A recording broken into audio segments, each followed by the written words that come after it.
Royals baseball on a beautiful night in Kansas City. It's game 2 of a 5-game series between the Royals and the Chicago White Sox. Hi, everyone. Welcome back to the ballpark with Rex Hudler. I'm Ryan Lefevre. Joel Goldberg and Jeff Montgomery are coming up. No, this is not a replay from last night's broadcast or the game before that or the game before that. The Royals need to get some big hits with men on base. Without a doubt. That is the elephant in the room, and we're going to talk about it. Just one big hit with a runner in scoring position could ignite the whole fire. Maybe it's a doinker, maybe it's just an opposite field line drive. Whatever it's going to take, they're looking for it, that's for sure. Danny Duffy takes him out for the Royals tonight, still looking for his first win. That's right. And you know what? Duffy going from the windup now is hoping that that's going to be the winning remedy. But you know, we got to put all three things together, and let's not forget about the pen to win. Now, the last 4 games, they've been figuring it out. Only allowed 2 runs. That's what we're talking about. But all 3 combinations together will get a win, and will be a badly needed victory. So those are the things the Royals can do to control their own destiny. As far as their opponent tonight, they need to keep the White Sox in the ballpark.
Field.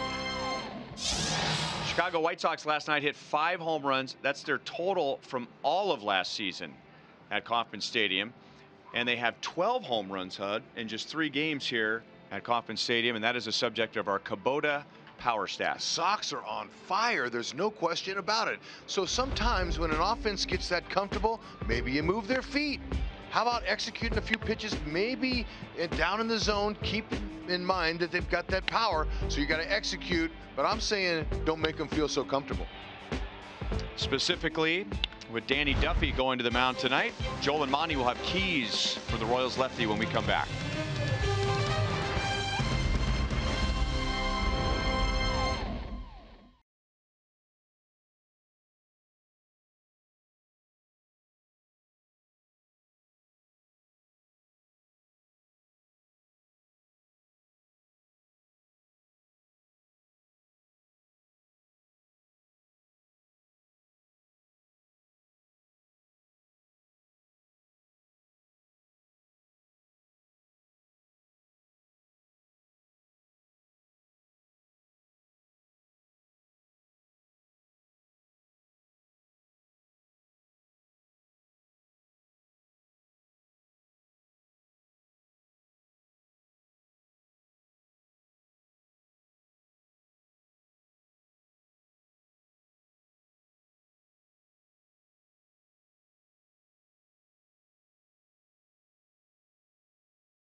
the lights. He's pitched in all-day games so far. Joel Goldberg, Royals Hall of Famer Jeff Montgomery, and Monty in his last start, 6 runs, 10 hits. He called it frustrating, said it wasn't fun, all the losing.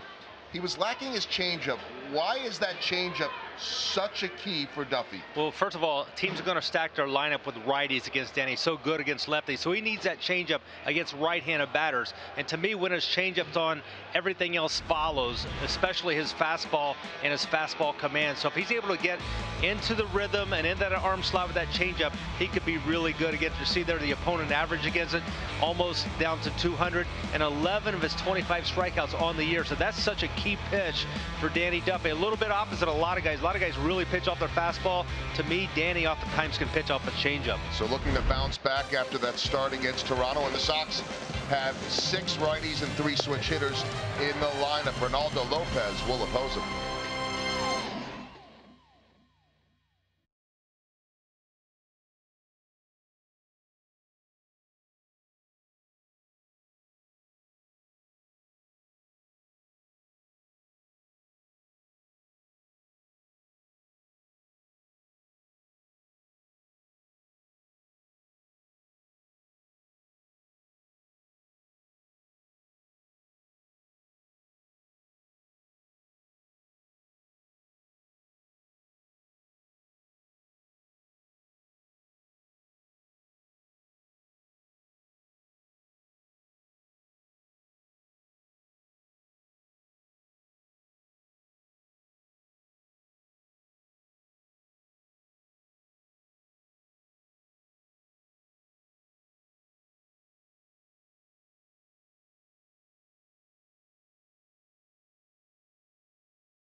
By the Missouri Lottery.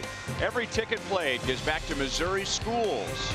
So play it forward with the Missouri Lottery.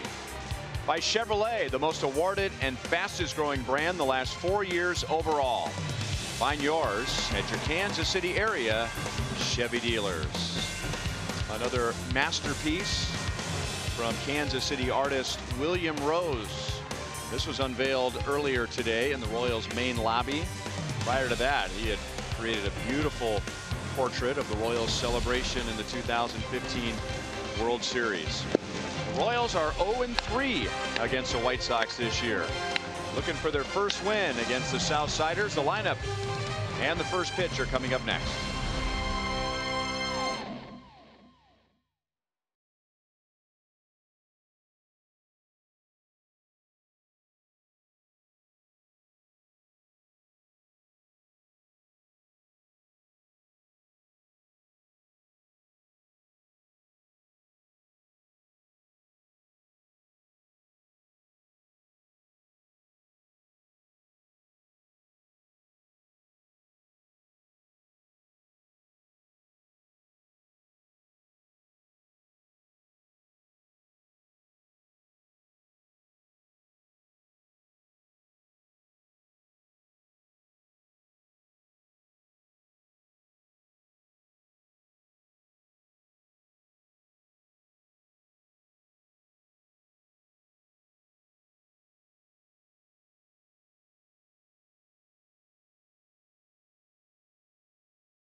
Hallelujah. I'm still cold, though, from the first 2 weeks. Well, some of the bats around are heating up, and maybe we'll see the Royals bats heat up. Jose Abreu returns to the White Sox batting order tonight. He was feeling under the weather last night, so he was not part of the White Sox 5 home run game. Chicago took game 1 6-3. And tonight they'll get Danny Duffy, who was winless in his first 5 starts. And his first start of the year was against the White Sox right here at Kauffman Stadium, and they touched him up for 5 runs in 4 innings. Yeah, and you know, it won't be easy for Duffy. 6 out of the 9 hitters he's facing, they're all hitting over 300 against him. So he's going to have his work cut out for him. I'm with Monty. Listen to him in the pregame show. You know, but Duffy has a nice fastball, low to 90s to like 93, but his slider and his changeup are going to be key pitches for him. Gordon in left, Jay in center, Soler in right. Cuthbert playing third tonight. Escobar, Merrifield, Duda, Salvador Perez, hoping to put down the right signs for Duffy. And it'll be the first time that Danny throws to Salvi in a regular season game. Our umpiring crew, Jerry Lane, the crew chief, is at third base. Sean Barber will call the balls and strikes. He is joining the crew tonight. Greg Gibson is getting some time off.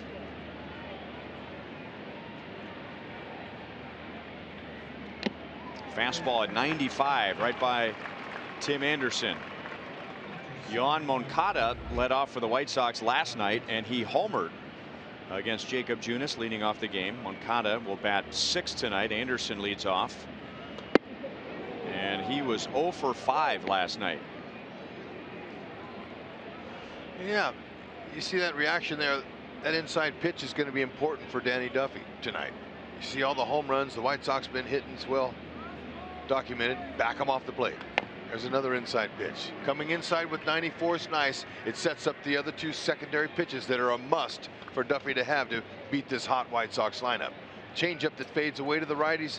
Back leg breaker to the righties. Down and in. Early count outs would be nice for him. Be able to stay in the game as long as possible. Comes a back legger. Anderson fights it off. 1 ball, 2 strikes.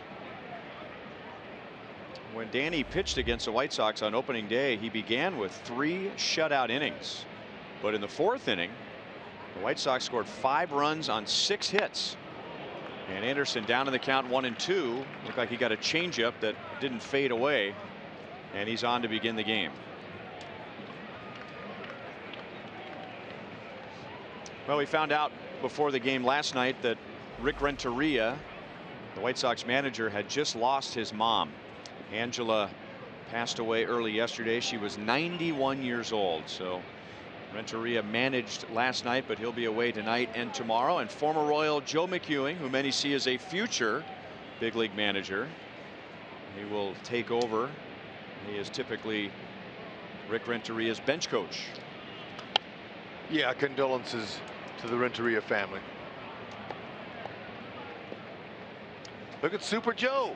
He was a utility player in his day. Could do it all. He spent the 2005 season here with the Royals. And here, just like everywhere else he played, he was a fan favorite. 0-2 from Duffy to Yolmer Sanchez. No replacement for hustle. Playing with your heart. That's the way Super Joe played. Duffy has a nice slide step. He'll need it. Anderson, leads their team in steals with been caught once. He's a good runner. He'll take off. He's quick.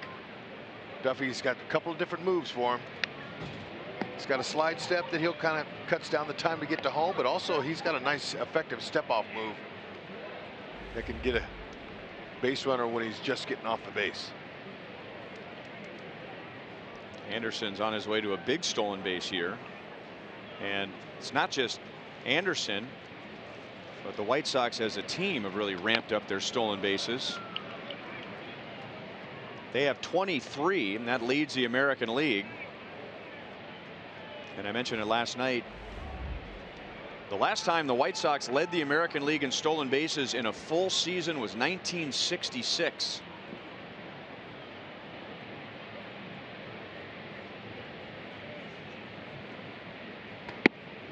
Up and away, 1-2. Was that the Go-Go Sox era back then? Didn't they have a nickname for their team at some point? Yeah, and there was a period of time there where they were leading the American League in stolen bases regularly. Still 1-2 on Sanchez. Sanchez taxing the pitch count. Fouling off pitch after pitch. Sometimes in Duffy starts, we see this, and that cuts, it messes him up a little bit with his pitch count. See if he can finish him here. Salvi calls for the change, and he got that one down, and it's pulled foul.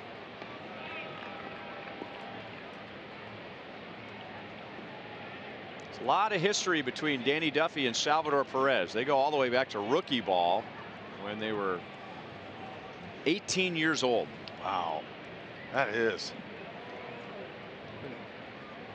Battery like that doesn't usually stay together that long.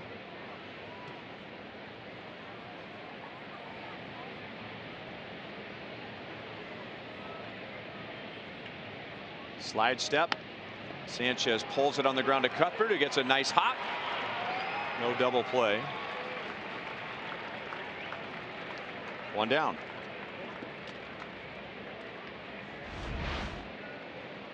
A little bit too much air underneath that first hop.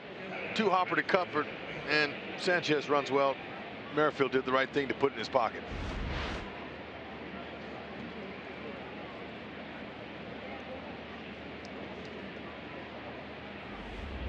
And now Jose Abreu, who had flu-like symptoms last night. So Matt Davidson played first base. So last night the Royals didn't have to deal with Abreu or Avisail Garcia in the lineup. Yeah, and that was a good thing. This young man here hits .356 with a couple homers off of Duffy. And he hits over 300 off a lot of pitchers. Has a great inside out swing. Reminds me of a young Albert Pujols. That's the kind of caliber hitter he is.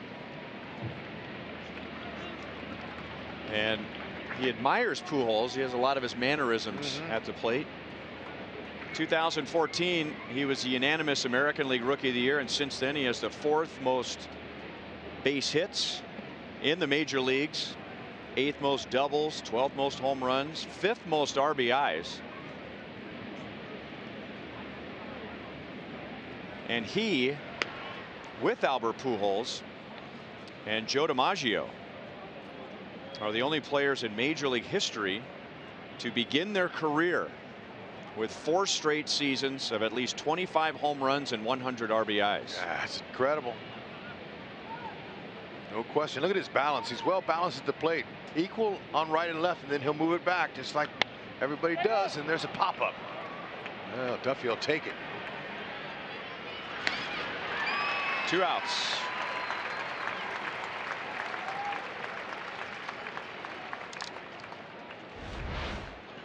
On the side of the ball, breaker in the middle, got away with one. Abreu got up underneath it. But the off speed still, see, that got him off balance and was allowed to pop up.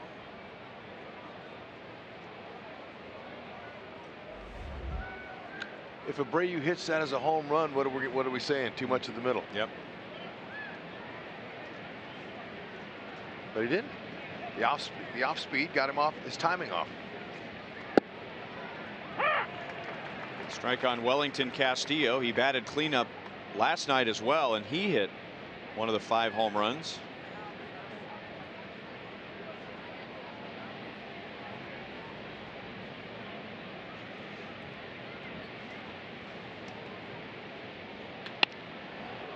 Escobar got a glove on it.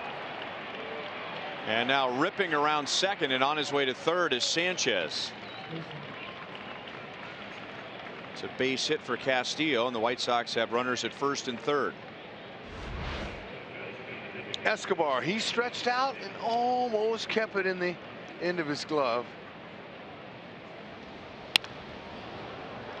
Easy read in front of you. If you're the base runner there, you see that. He makes the read on his own. Didn't need Nick Capper to help him, the third base coach.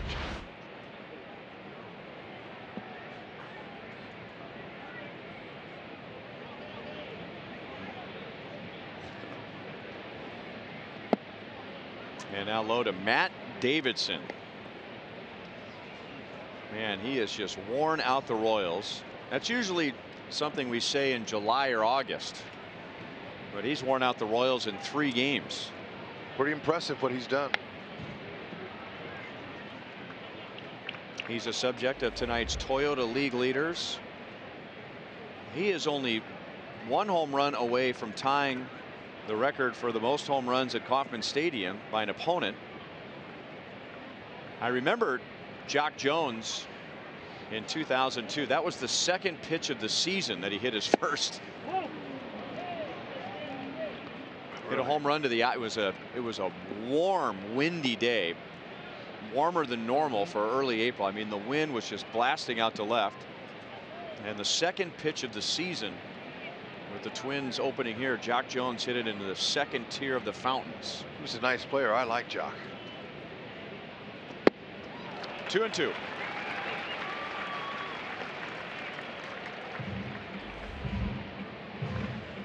When I say he's worn out the Royals, he has only worn out the Royals. 5 home runs in 3 games, but basically 5 home runs in 2 games. He has a 3 home run game and a 2 home run game against the Royals. But he's having trouble against the rest of the league, hitting just 164. Well, you know, there's something to that. He knew that the impressive opening day he had here, and so when he's coming back, he's going, all right, I hit good there, I see the ball well, and that's a mental thing that's really huge for a player. That confidence is big. Salvi, nice block there. Kept a run from scoring. Castillo runs. It's hit back to Duffy. So the White Sox get him to throw 24 pitches, but they are scoreless, leaving runners at first and third. Royals are coming up tonight against Reynaldo Lopez.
Ned Yost made a lot of changes in his lineup, but I think all members of the media understand why. Nobody even asked about the changes because they know he's just trying to find the right combination of guys to get the offense going. So Merrifield leads off. Moustakas moves up to 2. Perez to 3.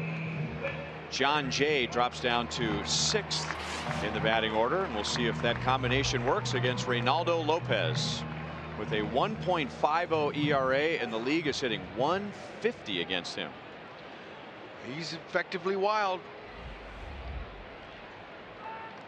Fastball, he's going to average 95 miles an hour, so he's got a good heater. Slider, change, and curve. Not so many curveballs, but that heater's been tough for him to hit. Got to look for it. He's got a nice little smooth motion, but he does have command issues.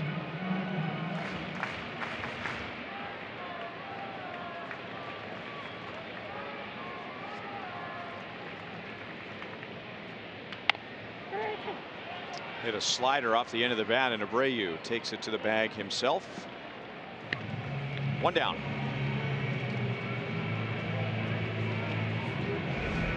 Defensively, the Chicago White Sox in their outfield, Leury Garcia. Adam Engel, good center fielder. Like watching him play. Trace Thompson, nice athlete in right. Infield, you see Abreu over there at first base. Moncada. I don't know if there's a better right side of an infield anywhere in baseballs from production standpoint. Anderson at third base.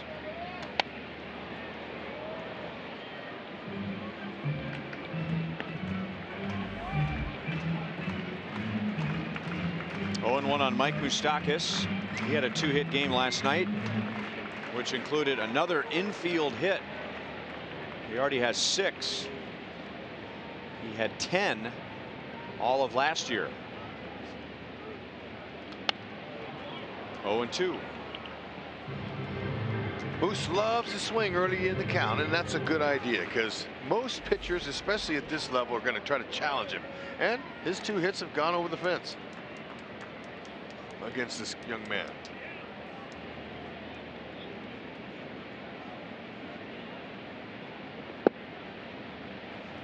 One ball and 2 strikes. Moose's front foot controls the body, and he's really been able to handle that front step. He doesn't jump too far out. You see, they're thinking he's going to pull the ball on the ground, but Moose has beaten the shift a lot this year. He knows how to do it. Keeps his hands inside the ball at a certain time. He's looking in a certain area, and if that ball's middle away, he'll go with it out to left field.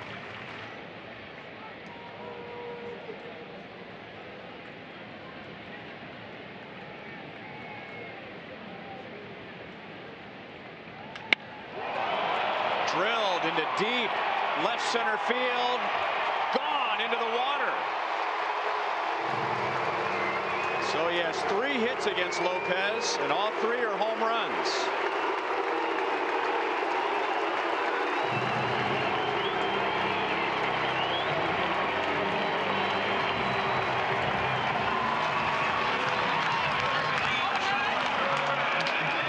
Pass out a set of earplugs. That was loud. 97 controlled swing, nicely met. Back underside. Haven't seen Moose hit one opposite field like that ever here at the K in my 7 years. That was a launched opposite field homer. Impressive.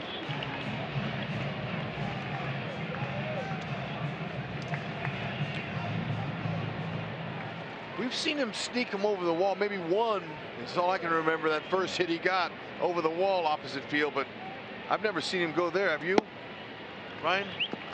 Not in the game. Here. Maybe I have, and I don't remember. Yeah, I don't remember going into the giving that ball a drink opposite field. That was nice. Ooh, well struck. 96. 2-1 on Salvi. He had 2 hits last night and a run scored.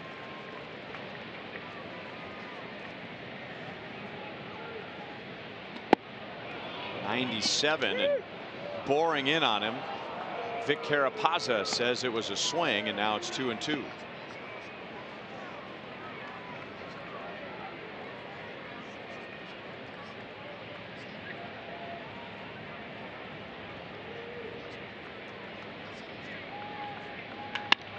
And that ball is crushed into left field. That was coming in at 97 miles an hour, just like the pitch to Moustakas. Very nice. Short, compact, looking for the heater. And then when it's mislocated, these big league hitters don't miss it. That ball was well scalded. Let's check this out. Now our guys in the truck dig up some nice stuff on these pitchers and hitters, and the opponents 0 for 11 on inside heaters so far early this year.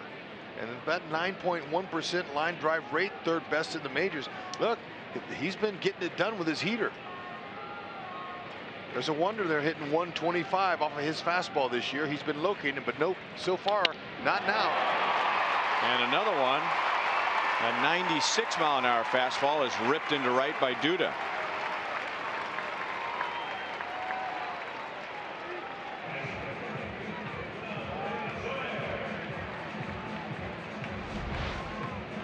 Four-seam fastball stays up. That's exactly what they're looking. That's their remedy. That's the Royals' remedy to come out of their little slump here. Now, but we still gotta be able to get a hit, several hits with runners in scoring position. But Ned was talking before the game that sometimes it's just that one big hit or little hit that will knock a run home from a scoring position that could ignite the fire. That's what he's hoping. Jorge Soler, our key drive to success. He has reached base safely in his last 10 games with 9 walks.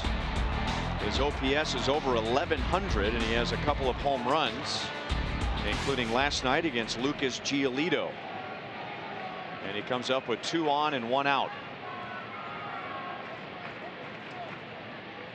And predictably, Lopez's first pitch was not a fastball after what Moustakas, Perez, and Duda just did with his fastball. Catcher Wellington Castillo, he tries to get a pulse of the hitters, and so far it's been loud off his fastball early. Changeup. 1 ball, 1 strike.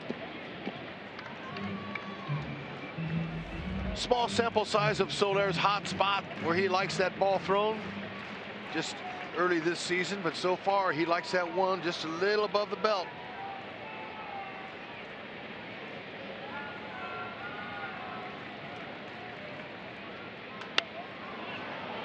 He got a slider out over the plate, and Abreu over by the dugout. Sleep dropped it.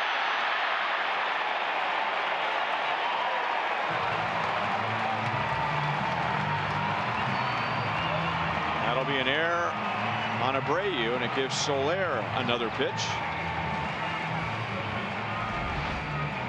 Man, I'll tell you, maybe this could end up coming back and hurting the White Sox. Now, that's going to happen, but from time to time. But I would bet that that's the last ball he'll drop all year like that. So you have to take advantage of that. That's an extra out that the White Sox are giving you early. Make him pay. And Soler drives it into right center field. That'll get 1 home. He's digging for 2. And Soler does make Abreu and the White Sox pay. It is 2-0 KC, and now runners at second and third and 1 out. First opportunity with a runner in scoring position, 1 for 1 tonight. Now, this was a ball he took his eye off, and you saw his glove was shoulder level. You want to get that glove up a little bit higher, and remember we showed you the hot zone for Soler? There it was, right in his wheelhouse. Good, short, compact string, stayed on top of the ball, was able to get it down and knock in a stake. That's taking advantage, like you said, Rhino. That's perfect. They need a little break like that, but they're going to have to start making their own breaks to get back in that win column. It's still brand new in the game. So far, so good. Started with a Mike Moustakas home run at 106 miles an hour. Then Salvador Perez singled 109 miles an hour. Lucas Duda singled. That was 103 miles an hour. So the pitches are going out faster than they're coming in. And now the Sox will put a little pressure on John Jay. They'll bring the infield in halfway with runners at second and third and 1 out.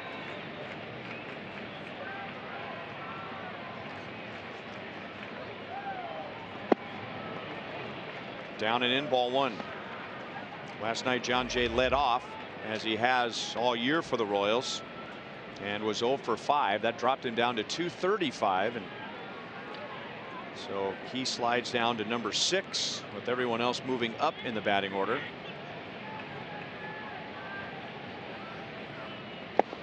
Got him to chase a changeup, 1-1. Infield in increases your chances to get the job done here. White Sox want to cut the run down at home, but when they come in, they give up ground. Ned did mention today about guys over swinging in certain situations, feeling pressure. So you want to make sure to get your pitch, especially when you're ahead in the count.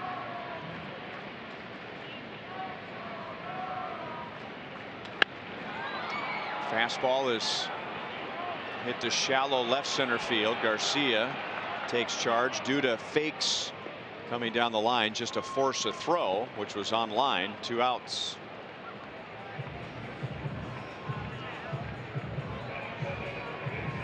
So Lopez gets a big out with runners at second and third, and now 2 down. And Cheslor Cuthbert, who drove in runs in each of his first 2 games this year, but is without an RBI in his last 16, comes up with 2 in scoring position. Yep, he would like to change that. John Jay, he looking for a ribby in that spot, just couldn't quite get it deep enough.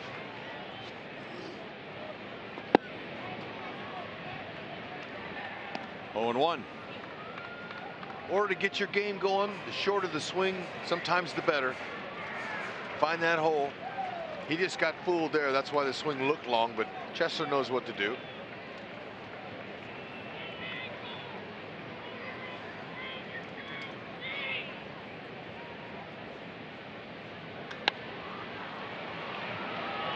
Abreu with Thompson coming in from right, and Abreu catches that one.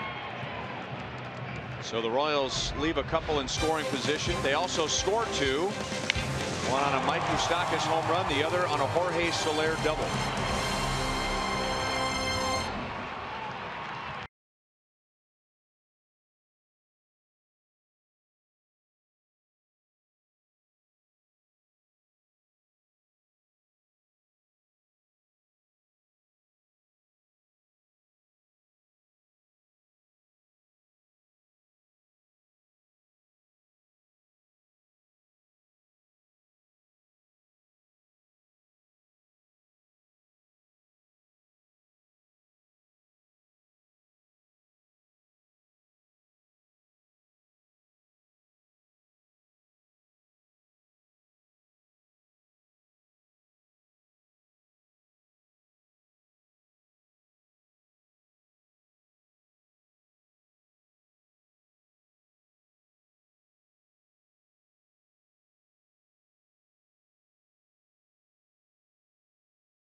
Early runs of support with the lead as he is on the mound in the second. Joel Goldberg down by the Royals dugout. I had a chance to ask Ned Yost today about the struggles and leadership, because this team and all teams go through losing streaks and slumps, but for so many years the Royals had that strong core of players that had come up together, and this is a different group. So I said, who are you relying on? And he said, the veterans, whether it be the quiet leadership of a Lucas Duda, similar to Alex Gordon. John Jay is a good leader, but then he really singled out Mike Moustakas. And Mike Moustakas has always been known as a fiery guy, the guy that's going to pat you on the back if you're struggling when he's on the field. but what he said is that he's been much more of a presence in the locker room. That was usually a role that Eric Hosmer thrived in, and Moose did some of that.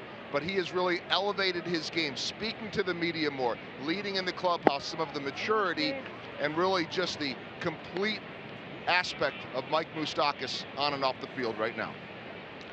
Without a doubt, Joel, we that are around the team and have been covering Moose, we can tell a difference, and it's good. It's maturity. It's what it is. He's growing up. He's got a family of his own now. He's starting to really see the whole picture and the need for a leader, a world champion leader like him to step up. And he's doing it. I mean, just take, for example, today he was out on the field during early work. There's a ball for walk that Duffy did not want. But before the pitchers were doing their exercises. He wasn't involved with the infielders at all. Moose was one of the fielders that was just shagging balls at one of the bases. We wouldn't have seen that a few years ago. But Moose has a little different demeanor about him this year, and it's good.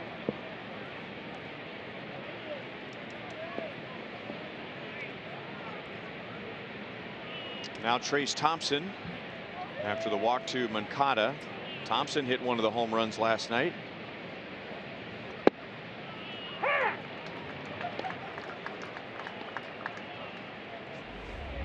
Danny Duffy worked around a couple of singles in the first inning. Both singles were on changeups that stayed up. And if you're with us at the beginning of the game, Jeff Montgomery was talking about the importance of the changeup for Duffy tonight.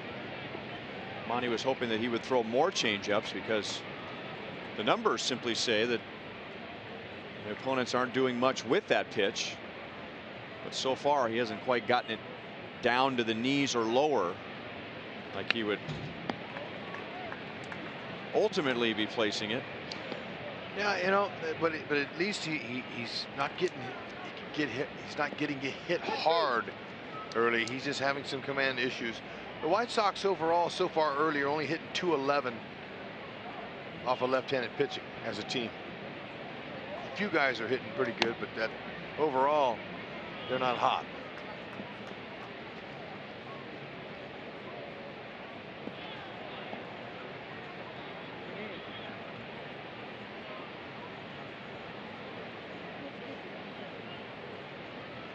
One and two on Thompson.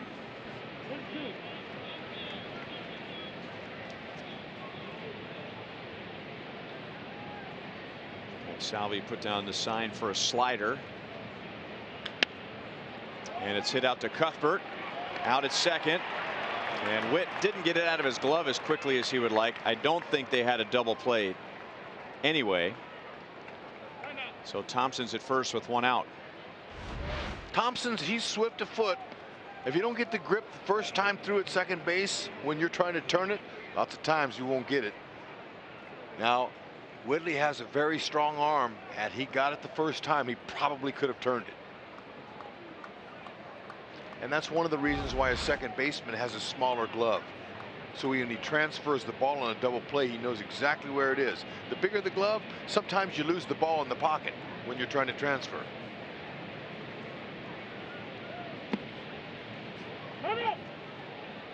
Leury Garcia takes ball one. Switch hitter was 0 for 3 with a walk last night and is 0 for his last 15. Batting .171. 2-0.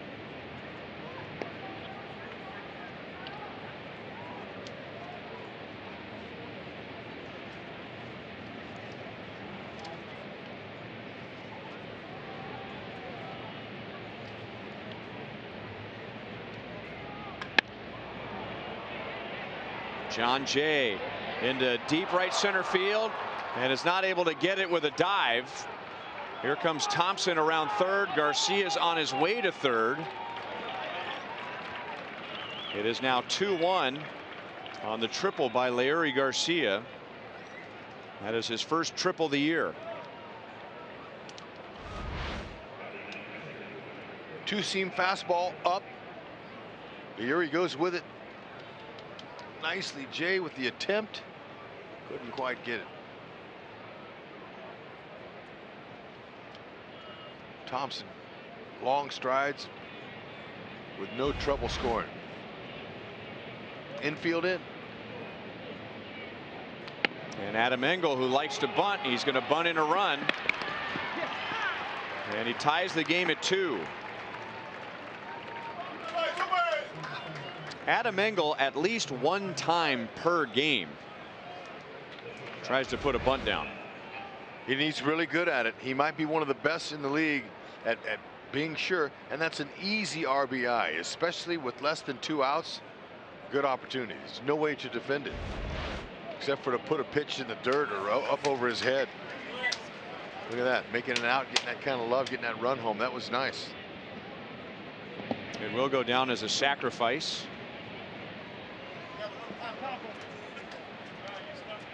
And he just finds a way against the Royals. Sure does. He's pesky. That's what Monty likes to call a guy like him.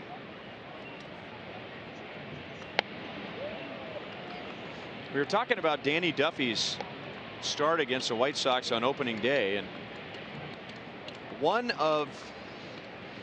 that was one of the games why he decided to go back to the windup.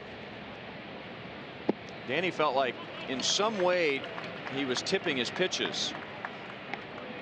He also has had some trouble in the division going back to last year, so there could be a familiarity issue too, where maybe there's some sort of a pattern where the division is picking something up on him.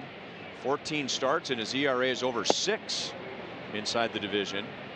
In his last 5 starts against the White Sox, his ERA is over 8.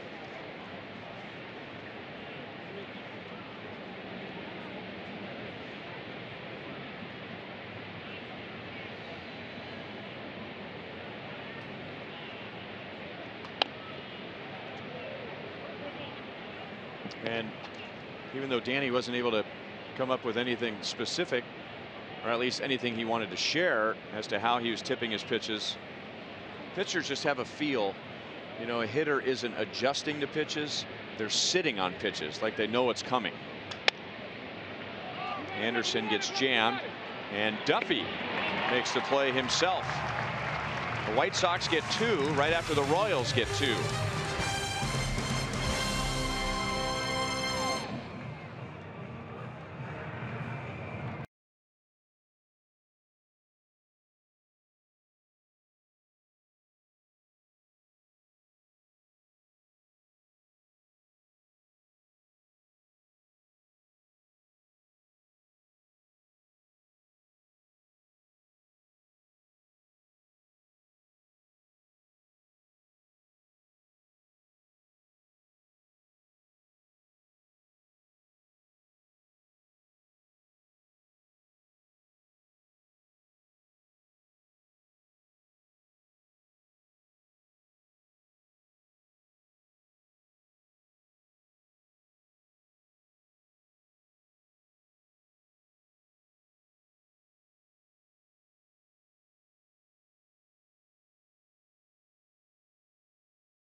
But he hits a triple in the White Sox 2-run second inning. If the Royals hit a triple in tonight's game, the Kansas City Honda dealers will make a $1,000 donation to the Kansas City Urban Youth Academy. It'll be Alex Gordon Alcides Escobar and Whit Merrifield in the bottom of the second. On one hand, the Royals scored 2 against Lopez in the first inning. On the other hand, they had runners at second and third after scoring the 2 runs and only 1 out. And Lopez pitched out of that. Abreu got a glove on it. He connects with Lopez, 1 down. Lopez, just like last night's White Sox starter Lucas Giolito, came over in a trade 2 off seasons ago with the Washington Nationals. It's a deal that's worked out better for the White Sox so far. The White Sox sent Adam Eaton to Washington after the 2016 offseason, and then Eaton very early last year blew out his knee. It's an ugly play at first base.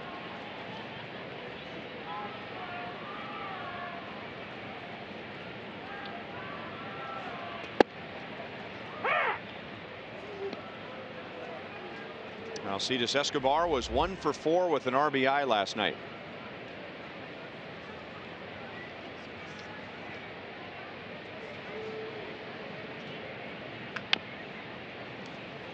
Pounded foul.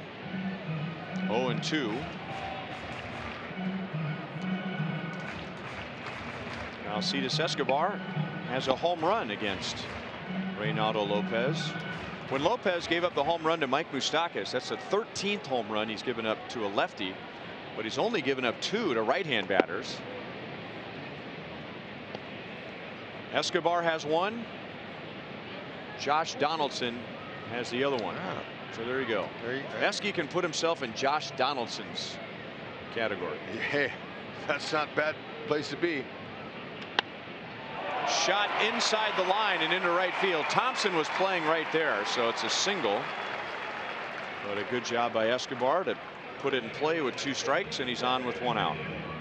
Yeah, Thompson playing shallow, maybe not as shallow as Avisaíl Garcia plays, who's hurt with a little tight hamstring now. He's not able to play, but that's a perfect way to go with it. Look at the back leg collapsed, but he's able to reach with a head position and stroke that ball to the opposite field. Esky, he's the king of the booty knock.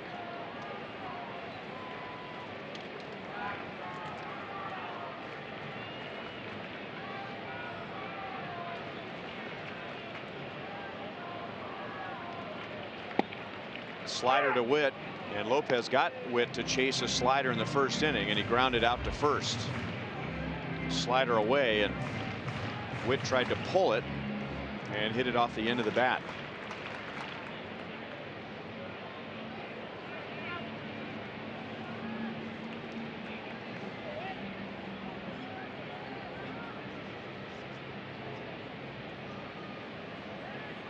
Escobar runs, and Merrifield is nailed by a 95-mile-an-hour fastball.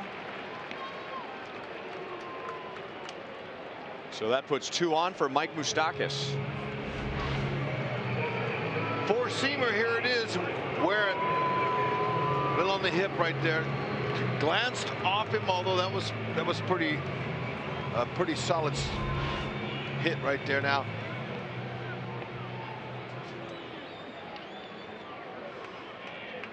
Lopez probably didn't want to do that because he knows who's coming up, the meat of their order.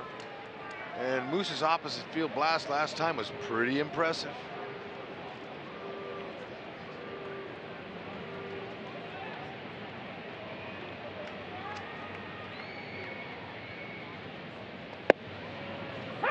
Breaking ball for strike 1. All 3 of Mike Moustakas' hits against Lopez have been home runs. A little bit different defensive figuration now for Mike. Different situation. They're looking to roll one. Watch out. Statcast home run from Moose going opposite field. It was a beauty. 438 feet op pitch home run was nice. Now the launch angle, I want to break that down for you. It's the vertical angle at which the ball leaves the bat. Doesn't have anything to do with the swing level. It's the way the ball leaves the bat. That's described as a launch angle.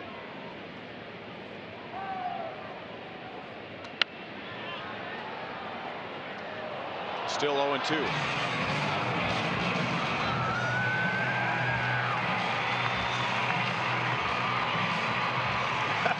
That's a great sign right there. Nicely done. He is a little hitterish.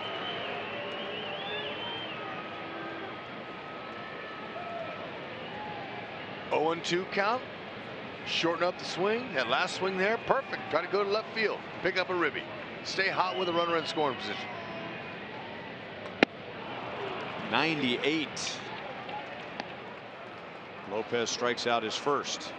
I think he put a little extra on that one. And that's a tough. It looks really good to hit, but at that velocity, it is on you in a couple of tenths of a second.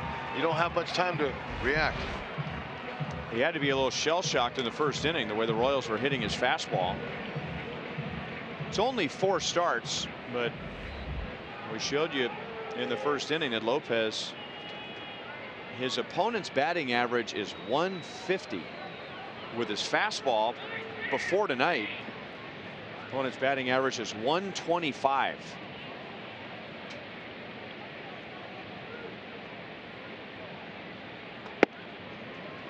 Slider for strike 1 to Salvi. So where does 150 rank in the major leagues as far as lowest opponent's batting average? It is 5th. The Royals have 5 hits against Lopez. That's a season high for him. Hud pointed out the walks in the first inning. That's one way to get to him.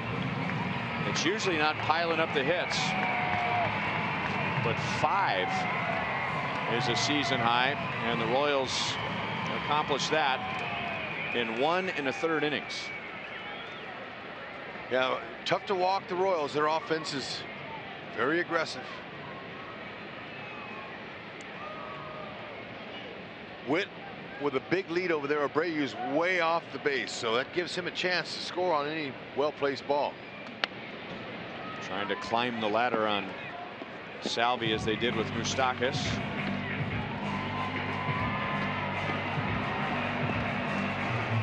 So you can see where Abreu is over here, and then Whitley's got a big lead, and that'll help him on any little chopper to the left side of the infield. They won't be able to force Whitley at second. They'll have to go to throw the ball to first, and also gives him a head start on scoring.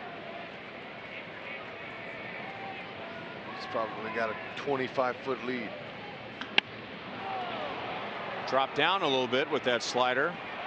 Moncada goes out from second base, and that's the inning. The Royals strand 2. We are tied at 2.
Laffy. And they were emotional looking up onto the screen to see their dad Sean with a video message from Afghanistan, and then there he was. Don't cry, Hud. I want to. This is really special. Oh man, look at that little guy saying, let me have it in a hug from Daddy. That's great. And you know, his wife led the charge. That's really good. That was before the first pitch tonight. Technical Sergeant Sean Laffy, serving in the American League Air Force, or United States Air Force, and had been in Afghanistan for 3 months. And the family did not expect him to be here tonight. And we also want to salute first base umpire Vic Carapazza, who also served in the United States Air Force. Thank you, Vic.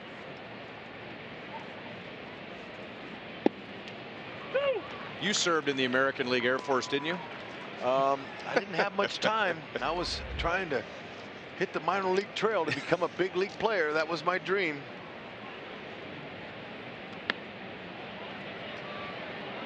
Look out. But you do think about back when we were in war, back in the days where the players went to war and for years. Yeah, have I mean, a lot they of give respect. up years and years of their career. Your career is only so long. You know, you got Ted Williams and Bob Feller and those guys, you know, giving up year 2 or 3 of their time and doing it with a great attitude.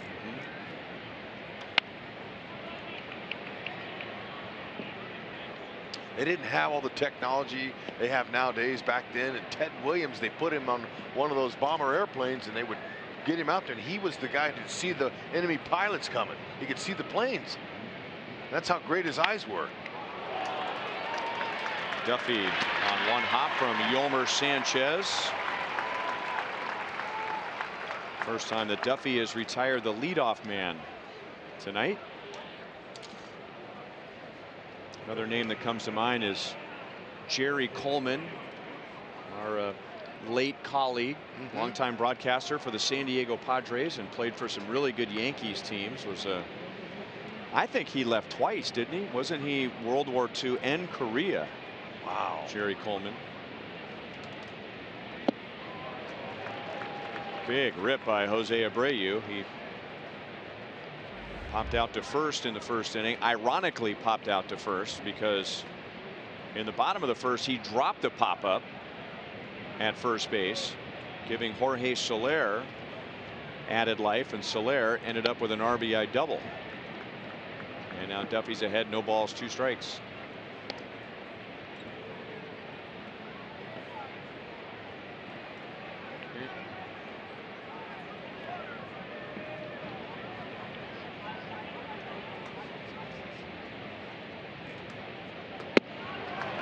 Way up and out of the strike zone. That's Duffy's first strikeout, 2 away in the 3rd. Saturday, Fox Sports Kansas City will bring you the Royals White Sox split doubleheader and Sporting KC's match versus the New England Revolution. We'll be right here on Fox Sports Kansas City. Game 1 coverage is at 12:30. Game 2 at 6:30. Sporting KC will be on Fox Sports Kansas City Plus at 6 p.m. So that's where you will find the great Nate Bukaty and Matt Lawrence. Love it. Also, everything will be streaming on Fox Sports Go.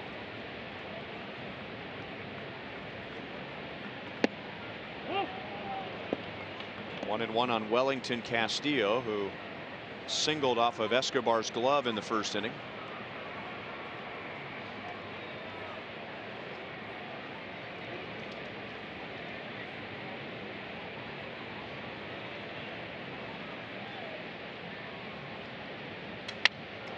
Broke his bat. And Alex comes up to make the play. That's just a 12-pitch inning for Duffy in his first 1-2-3 inning. It'll be Duda, Soler, and Jay when we come back.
Against Gun Violence, an organization which promotes gun safety. They work tirelessly to educate and advocate on gun safety, gun-related legislation, mental health, and school safety, and even distribute free gun locks through their Lock It for Love program. Currently, Judy is president of the local chapter, which has over 1,300 supporters, and is sitting in the Buck O'Neill legacy seat at tonight's game.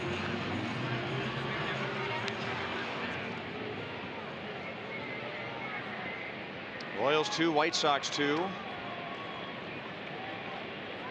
Royals got RBIs from Moustakas on a home run in Soler in the first inning. Ball one on Duda. Chicago got RBIs from Garcia and Engel in the second.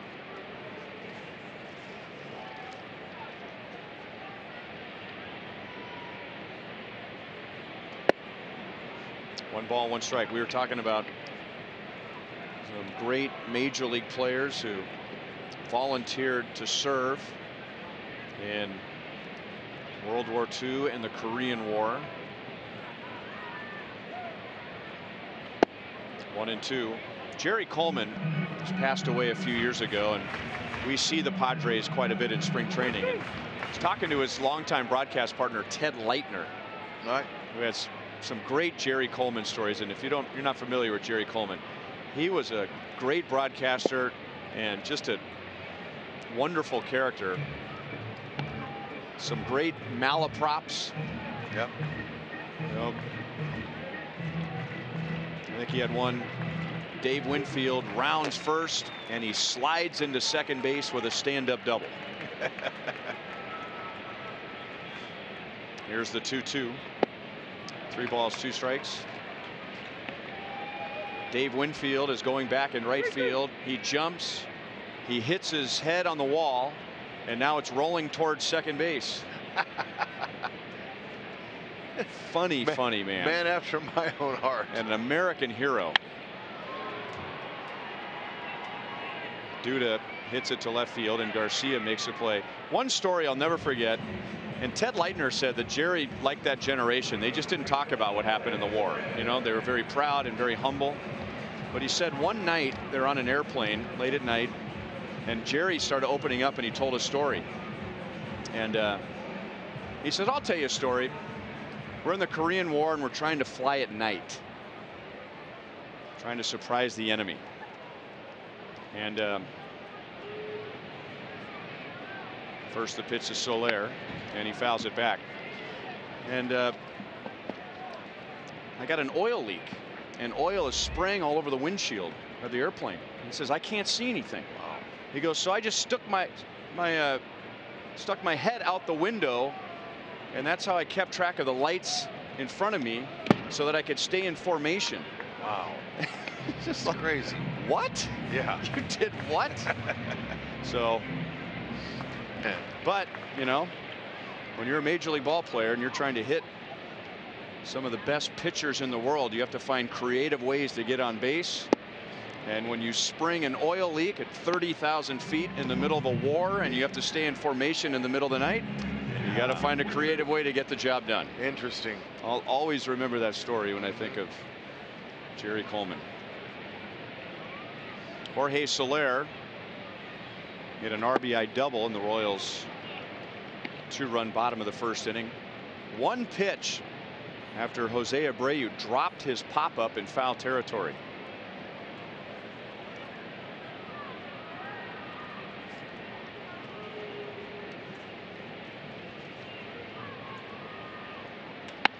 And now he lines it to right field. And Soler thought about digging for 2, but Thompson did a good job of getting to the ball and getting it back to the infield. So Soler has 2 hits to the opposite field tonight. That's nice.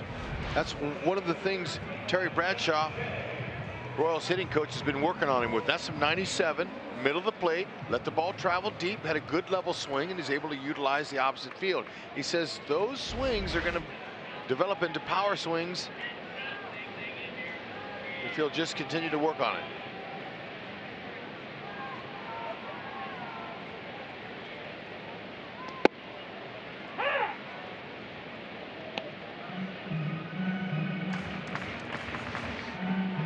Solera's reached base safely in 11 games. His last 11 games.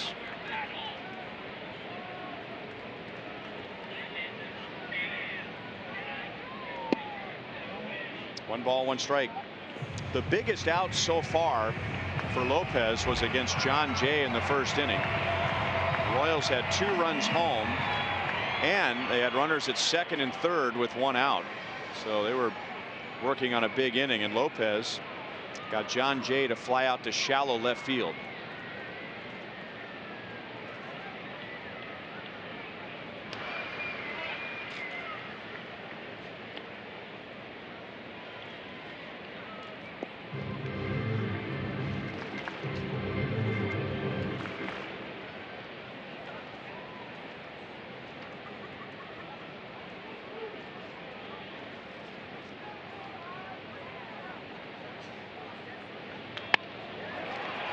Of Moncada's glove.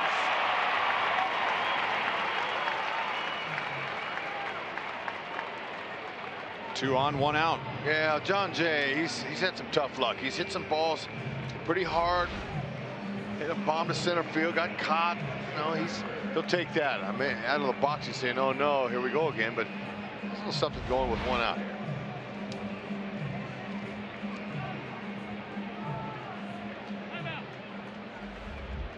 And here's the second trip to the mound from White Sox pitching coach Don Cooper.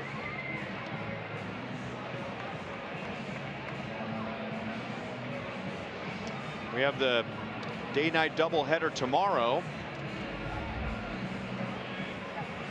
and the first 20,000 fans will receive a Royals tote bag tomorrow, presented by MLB Network, featuring the 50th season logo.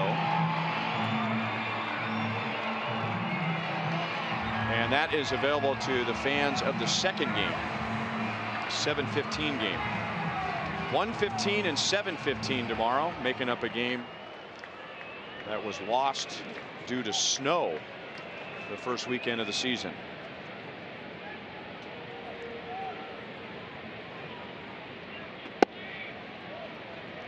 Ball one on Chesler Cuthbert. Lopez got him to foul out to first with runners at second and third and 2 down in the first inning. And now he comes up with runners at first and second and 1 out in the third.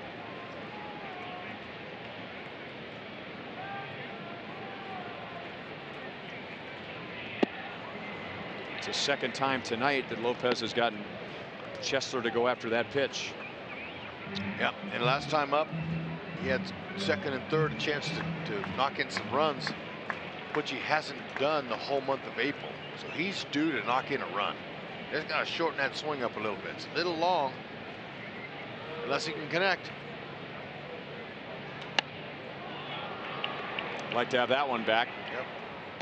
Castillo, the catcher, was set up inside. They're trying to pitch Cuthbert in or in and off the plate, but look where this pitch ends up.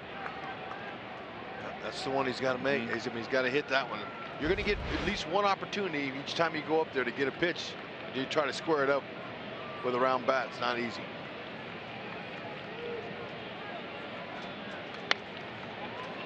Got him another one. That one was elevated a little bit more, just under it.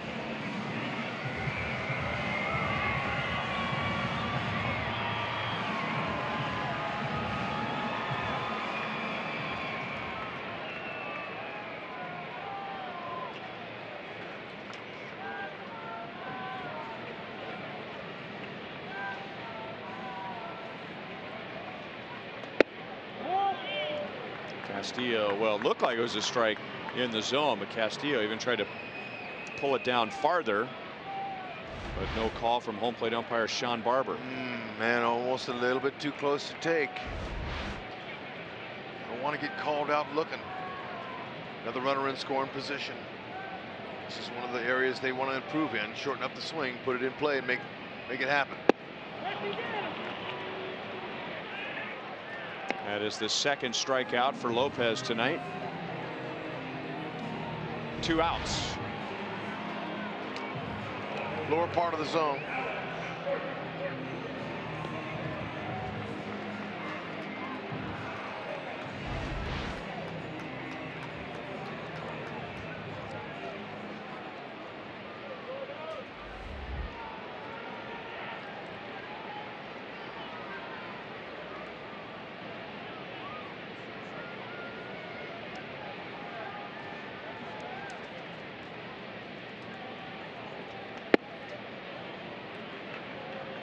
Ball one on Alex. He grounded out to Abreu in the second inning.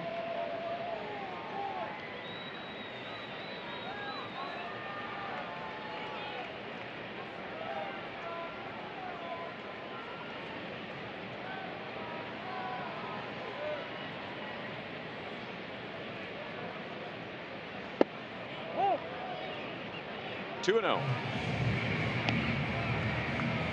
Alex here on Tuesday night hit his 300th double. That puts him in very exclusive company in Royals history. Alex with George Brett, Hal McRae, Frank White, and Amos Otis, all Royals Hall of Famers. Those five are the only one in team history with at least 300 doubles. A long run for Garcia, and he's got it. So the Royals leave 2, and now they've stranded 6 in the first 3 innings.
The White Sox hit 5 home runs here.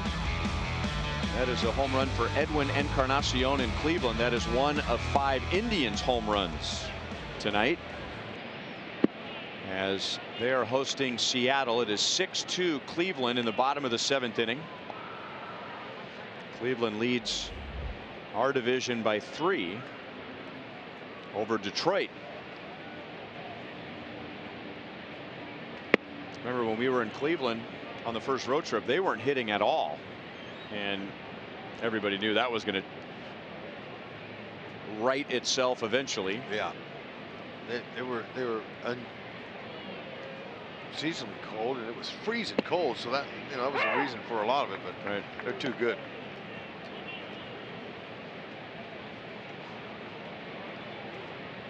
Danny Duffy scuffled a bit in the first 2 innings and gave up 2 in the second, but he's coming off a 1-2-3 third inning. Trying to avoid putting that leadoff man on. Tim Anderson singled leading off the first. Moncada walked leading off the second. He took care of Yolmer Sanchez in the third, and now he's fallen behind Davidson. 3-1 to begin the fourth. Be careful with the fastball. It's a slider, and it's jolted deep into right center field. And in 4 games, Matt Davidson has tied a record for most home runs by an opponent at Kauffman Stadium over a season. 8 home runs this year, 6 here at Kauffman Stadium. Well, they didn't go with the fastball. He tried to a breaking ball down in the zone. It didn't quite get down, and there's a hot hitter stayed inside the ball. It shows you his kind of power. Opposite field, fountain blaster.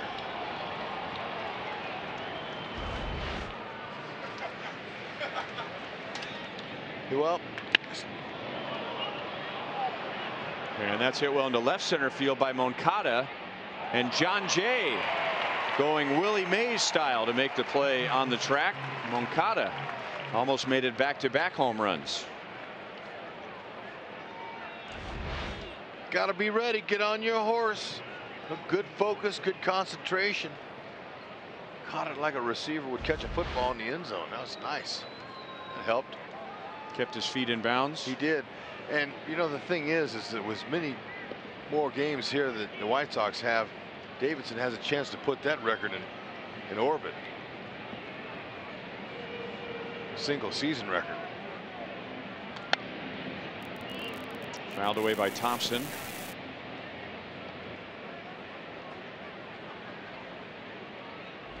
Incredible. Well, there's still 3 more games in this series. I know. It's 2 tomorrow and 1 on Sunday. It's just amazing. Everything off of his bat is a homer. And then the White Sox will be here for 3 games in the middle of September. So he's tied the record.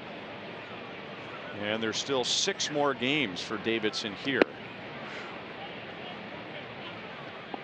You gotta like his chances. Tying another White Sox player, Jose Valentin, and Jock Jones with Carlos Santana. Thompson's on with 1 out. 6 home runs by an opponent at Kauffman Stadium in 1 season.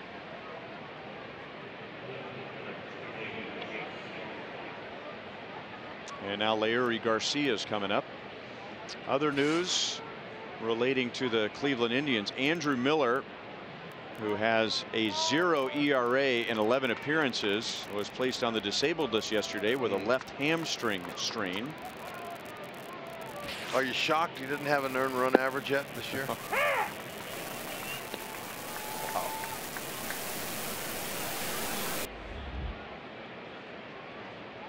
Leury Garcia had been 0 for 15 and 2 for his last 24 when he drove in a run with a triple in the 2nd inning, and then he scored on a sacrifice bunt. Duffy's ahead, no balls, 2 strikes.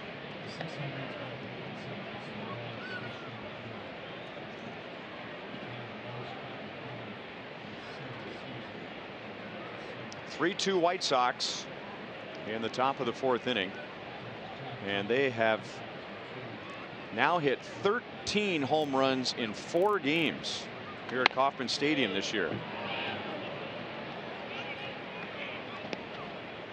They hit 5 home runs at Kauffman Stadium last year. Yeah, that's what's amazing. And that first time in, it was cold. Ball usually doesn't carry very well in the cold, and some of those balls that were hit were midsummer launch angles and midsummer distances. It's just strange. I mean, you don't want to start talking about the juiced ball theory, but unusual to see.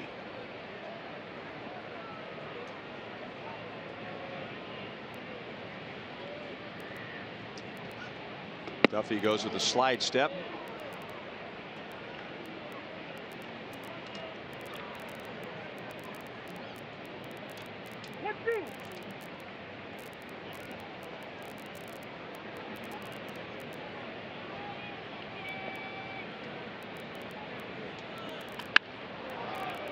Foul off the right field line. That pitch was a foot high.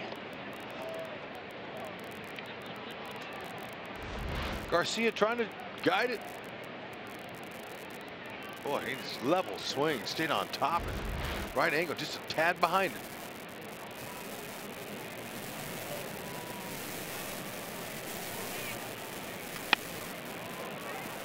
Right to Soler in right field.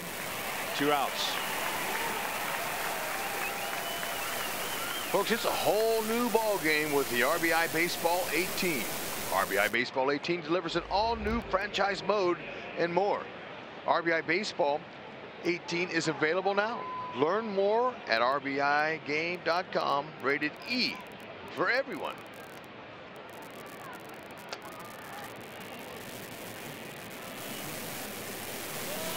This is the number 9 hitter, Adam Engel, with 2 down.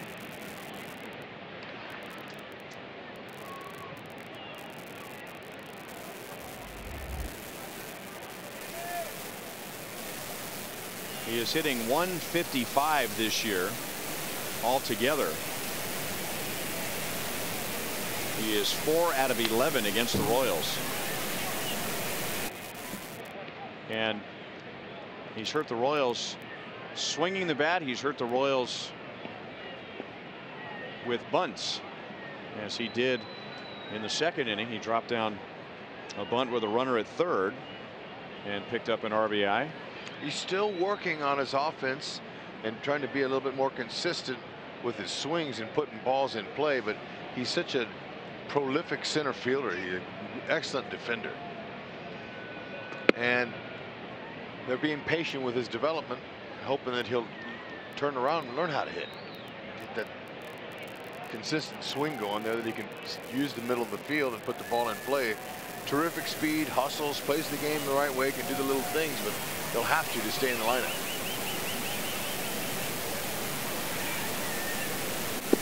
Good spot.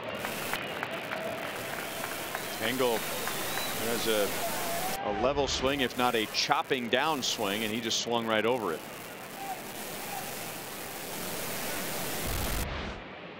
Takes a very unique pass at the ball. That stayed out over the plate, and John Jay on the move. It'll sail over his head and up against the wall. Thompson comes around to score. That was a 1-2 pitch to Engel, and he gets another big hit against the Royals. It is 4-2 Chicago. Yep, breaking ball, second one in the inning that stayed up. 84, he's able to get it and get it good. Backspin it, one hop to center field wall, and there's no doubt he's going to get 3 bags out of it the way he can run. Thompson cruising around the bases. Duffy's had some trouble tonight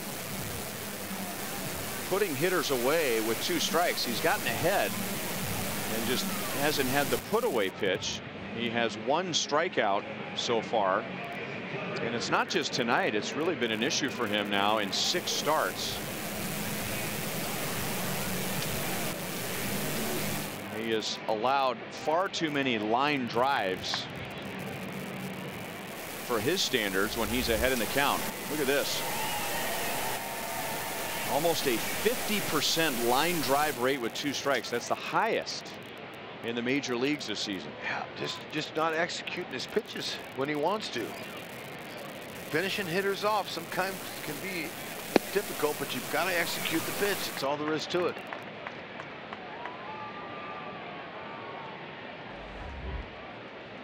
Tim Anderson was down in the count 1-2 leading off the game, and he singled to center field. He has also popped out to Duffy. Good spot over the inside, 0-2. And now pitch count begins to become a concern for Duffy. He's at 80, so he's at an average of 20 pitches per inning.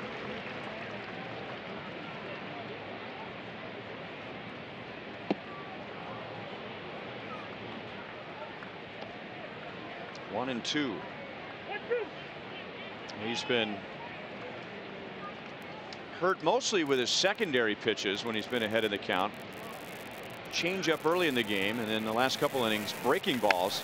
So he goes with a fastball 1-2, and that's driven to right field. Soler is there to make the play. The White Sox get a home run from Davidson and a double from Engel. It is 4-2 Chicago.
And brought to you by National Car Rental. Go National, go like a pro.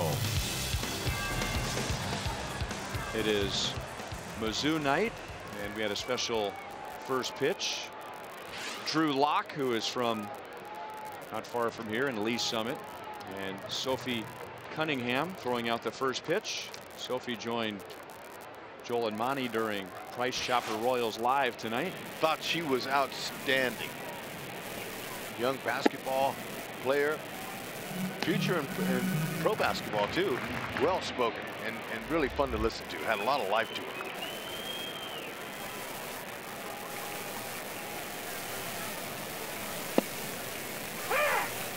A strike on Alcides Escobar.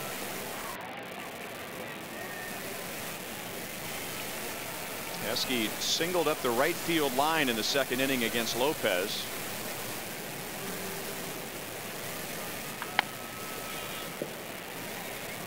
One and two.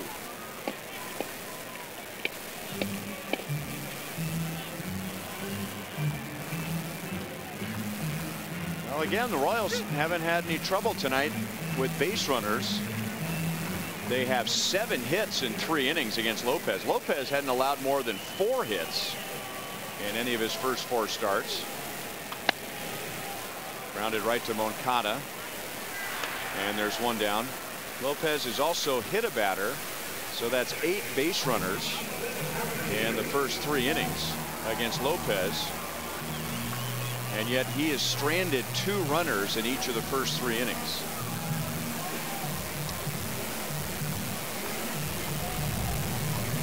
Royals tonight are 4 for 10 with runners on base, but just 1 for 7 with them in scoring position. That's still affecting them so far early in this one.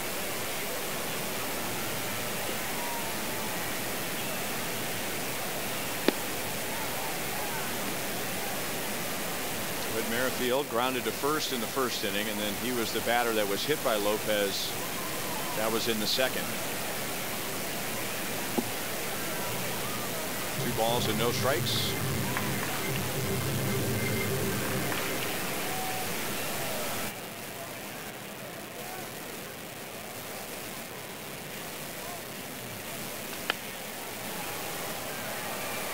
Two and 1.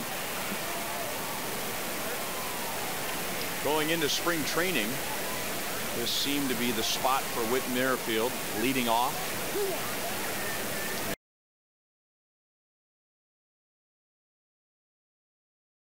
Has been batting second in the lineup, but Ned Yost put Whit back in the leadoff spot tonight, sliding John Jay to the number 6 position. Garcia makes the play inside the left field line, 2 down.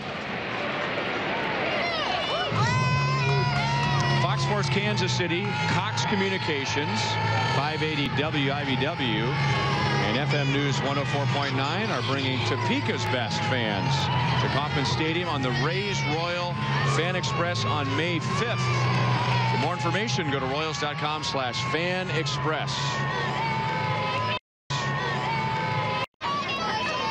Great to see the kids out here. Yep.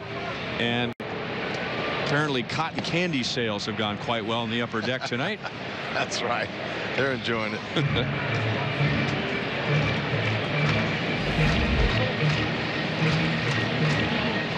Mike Moustakas hit a bomb to left center field in the first inning, opposite field into the water.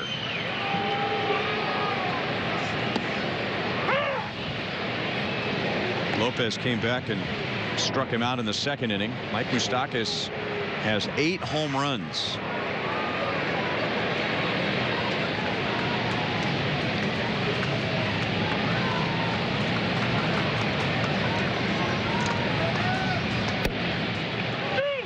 One ball, 2 strikes. Good and spot. what was that fastball? 97 that he hit to the opposite field? It was just a good, easy swing, too. He's not muscling. His hands are loose. High fastball again.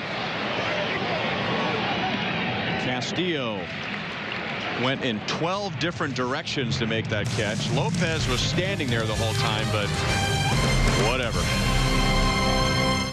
After 5 years, unlimited miles, and 2 inches of mud on the tires, your truck's warranty will still be good if you bought it from Cable Dahmer GMC. Included on every new and certified truck at no extra charge. So remember, if you want a Buick or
Steve Busby pitched the first no-hitter in Royals history, the first of his 2 career no-hitters.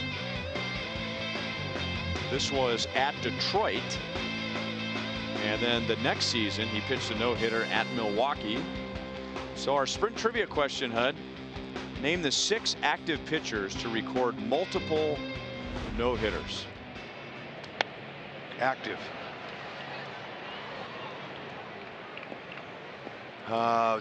Max Scherzer. Justin Verlander. That's 2. If he's on the disabled list, is he considered active? Tim Lincecum. Oh, wow. The reason I ask is he hasn't pitched yet in the big leagues this year, but I guess, and nor did he pitch last year, but technically he's active. Yolmer Sanchez leads off. 1 ball and 2 strikes. How about Cole Hamels? Correct. We're on a roll, Hud. We haven't even have a strike yet. 2 more to go.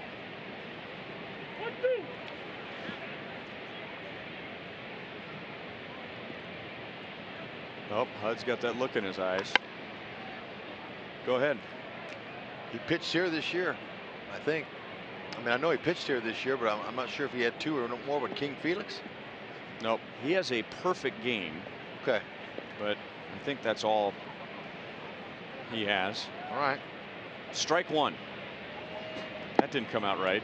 He's thrown a perfect game, but that's all he has. But oh, well, now you know how I feel nightly. no, I said that, not you. I know, but I'm saying that I gaff a lot. Oh, Duffy gets Sanchez. Second time that Sanchez has led off an inning with a ground ball to Duffy.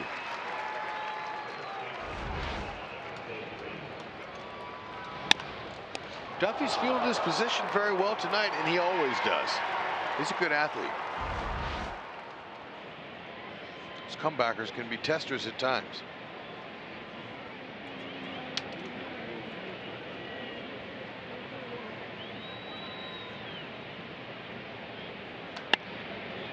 Abreu hits it well to right field, but Soler tracks it, and there are 2 down. Duffy's had no problem so far tonight with Abreu. That's good. It's Engel. Engel came in tonight 5 for 8 off of Duffy, and he hurt him again with a triple, with a ribby. 2 ribbies now on the night.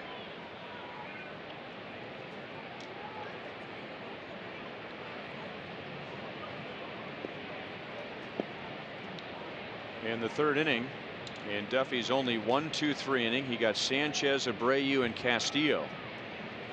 In this inning, he's gotten Sanchez and Abreu, and now we'll try to get Wellington Castillo, who's 1 for 2. The White Sox production tonight has come from their 5 through 9 hitters. They have driven in all 4 and they have scored all 4.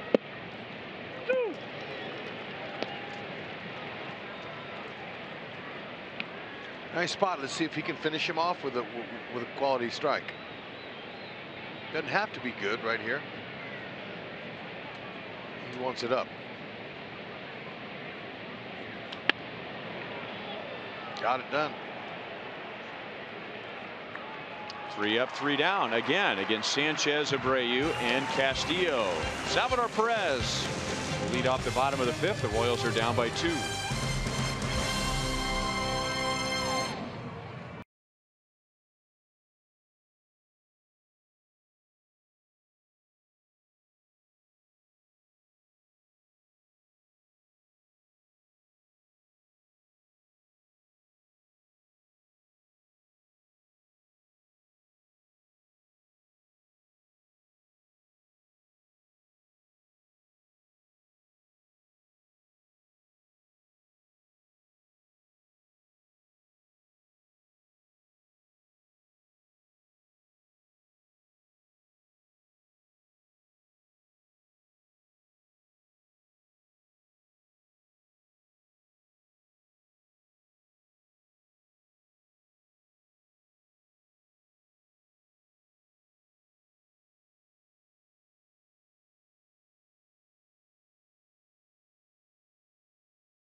On Friday, May 4th, when the Royals host the Tigers. Purchase your theme ticket in order to receive a custom Sal Solo bobblehead and bring the whole family to the K dressed as their favorite Star Wars characters. Seats are limited. Visit Royals.com/theme tickets. Is that made out of Legos? I don't know, but that's cool. I like it. Sal Solo. How about a solo homer right here?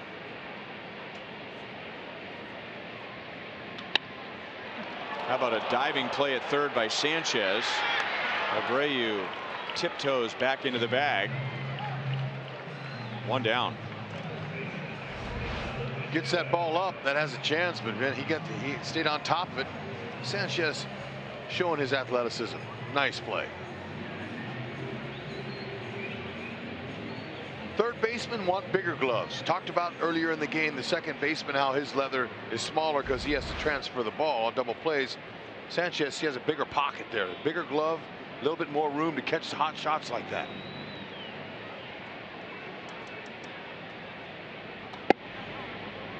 Fastball strike on Lucas Duda. He is 1 for 2. In between innings, the ringer, Rex Hudler, came up with another answer to our trivia question. Haven't been confirmed if it is a winner. It is. Okay. Go ahead. It's yours. Jake Arrieta.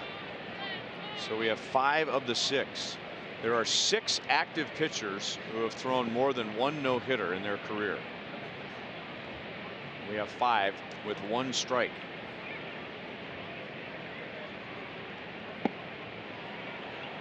Two and 1.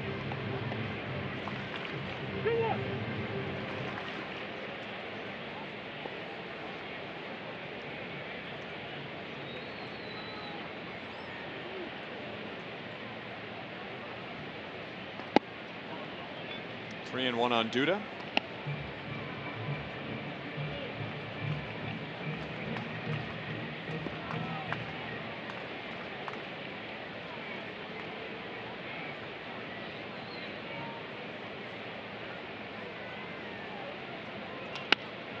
Hit hard and sinking, and Anderson goes down to his knees to make the play.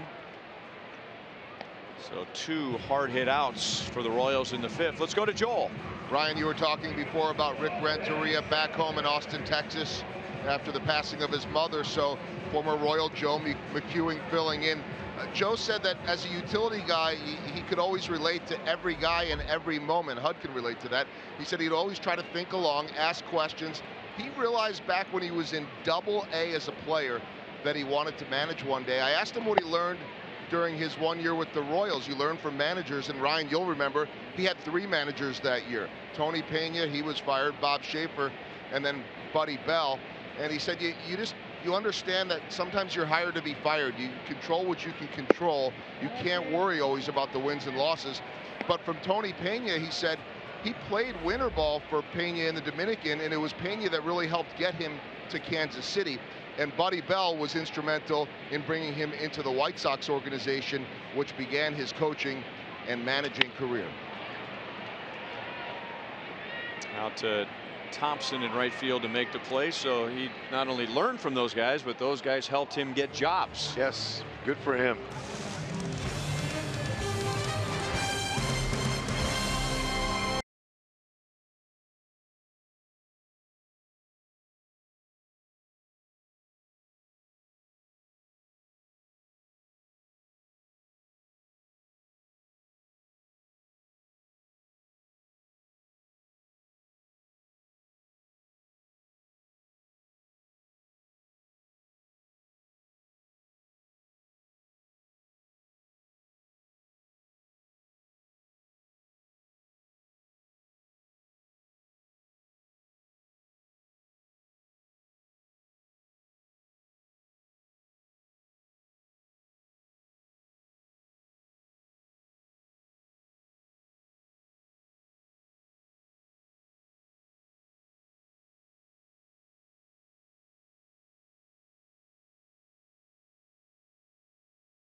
Games live on your mobile device.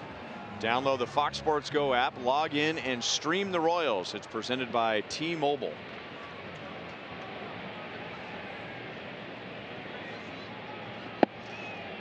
Davidson has hit another home run. He has 6 in just 4 games. He homered to the opposite field against Duffy in the 4th inning.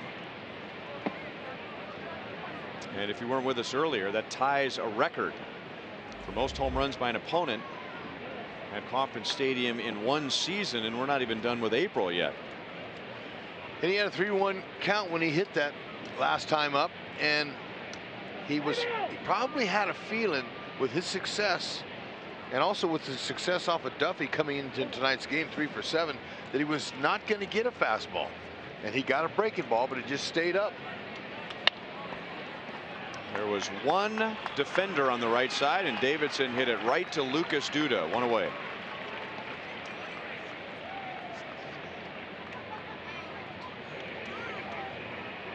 All right, Hud, come on. Our trivia question here. You're our go-to guy this year. 6 active pitchers have recorded multiple no-hitters. We have 5. Max Scherzer. I think it's another National League guy. Max Scherzer, Tim Lincecum, Cole Hamels, Jake Arrieta. I've already forgotten one of our Some five. of these guys I didn't know had multiples, but I knew they had one. And Justin Verlander. So I could think of a lot of guys who have one. how about the? Who? Well, I'm thinking Reds. Cincinnati Reds. Who's the kid? He was. There you go. Look at you. You are on fire. He was a young Homer Bailey kid. His first one, I guess. That was his first one. He was young. He threw hard. He was a rockstar. Is that right? That's it. Holtz is like.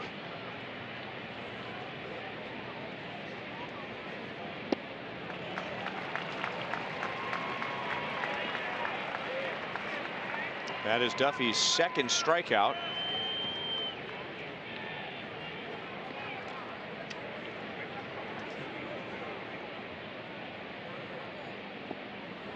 I'm going to suggest that from now on, the rules are it's you against the truck. And well, I'm just going to sit back bitter, and watch. They're bitter now because I'm getting accused of cheating, and I have no. I was on my iPad looking at McEwen, Joe McEwen, and they thought I was looking for the answer. So they're starting to smell a rat. Yeah, that's what I was looking at. Show them. That was the last thing on my computer right there, guys. Okay, and if you'll look at my phone, I have nothing. That's my latest text right there. Was from my wife talking about David. He had a hard hit ball, but it was caught, and he did get a hit though tonight. So I'm happy. So look, no cheating devices. We're also surrounded by Dave Holtzman. He's spying to my left, and Mike Carruthers to your right. So there is we are policed up here. I don't know what to tell you.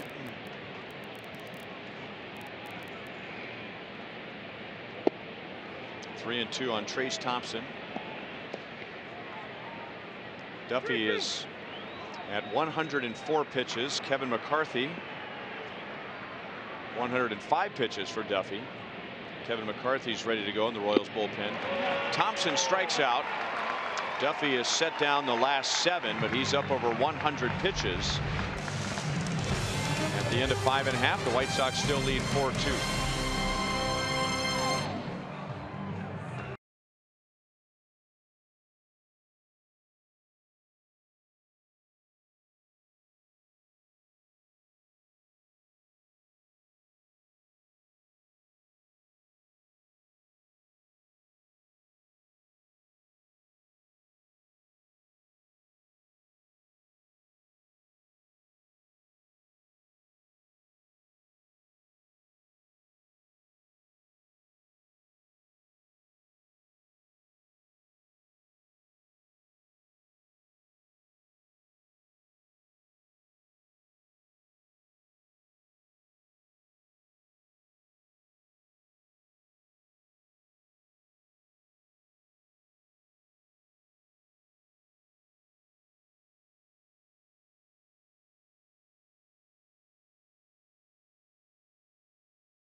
Contestant is Megan Newton from Spring Hill, Kansas. If the Royals hit a home run out of the park in this inning, Megan wins $400. If the Royals hit a grand slam out of the park, Megan wins 25 grand from Sonic and the Royals. It's time to give some money away.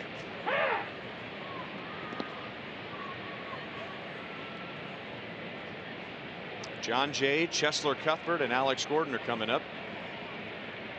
The Royals scored 2 in the first inning against Lopez for an early lead. John Jay has a 2-hit game. But the Royals stranded 2 more in scoring position in that first inning, 2 more in the second, 2 more in the third. And then Lopez had set down 8 in a row before John Jay's base hit. Nice inside out swing. There's an inside fastball. And, you know, the numbers that we saw on Lopez coming in were not too many people were squaring up his fastballs, but we're seeing that. Royals are definitely hitting his fastball so far early in this one. And that was a nice inside out swing on a heater.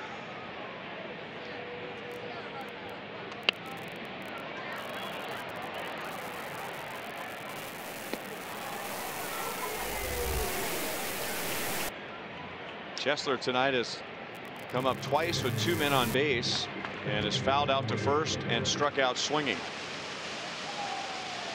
Is that a target for Cuthbert? Chesler would love it. It said Anderson. Quick transfer, and the same for Moncada, and the White Sox turned that into a double play. We were just talking about Anderson last night, Hud, about how he committed the most errors in the major leagues last year, and the White Sox would like to see more consistency from him, but he could make some dynamic plays as well. Oh man, he got rid of it quickly and had a lot on it. Little ridden troll, I like to say. Got rid of it with some petrol on it. And look at Ronaldo. He's saying, thank you. 1 pitch, 2 outs. That'll keep me under 90. He's hoping. Continue to go out there and challenge hitters. That was a nicely done on the double play ball. That was clean.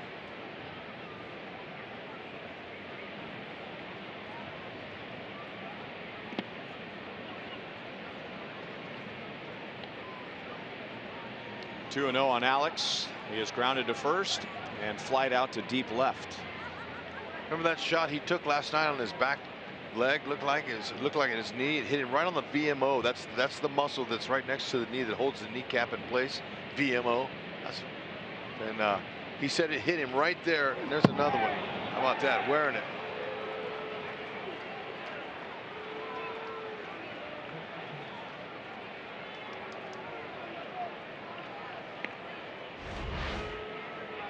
Just started talking about that, and he threw one right off his lower back.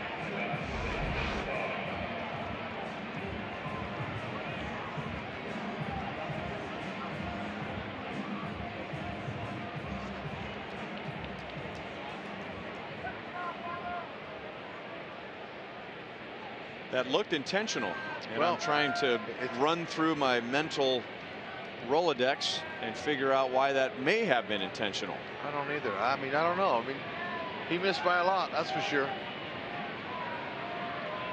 He also has hit Merrifield tonight.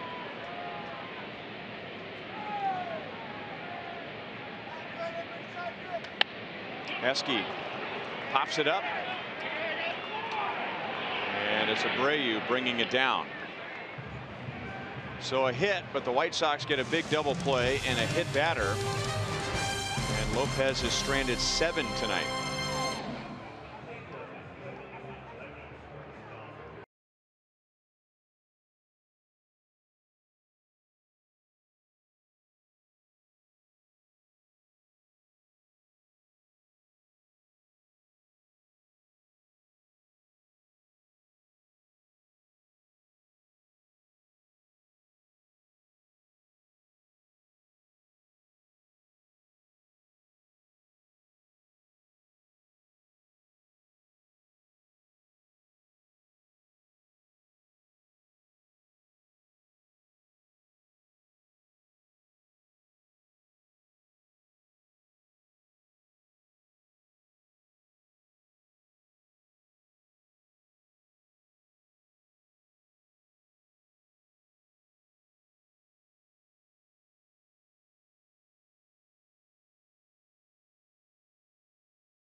hits a solo home run. Jorge Soler hits a double. But it's been all Chicago since then. They got 2 in the second inning. Another home run from Matt Davidson in the 4th. And then this 2-out RBI double from Adam Engel.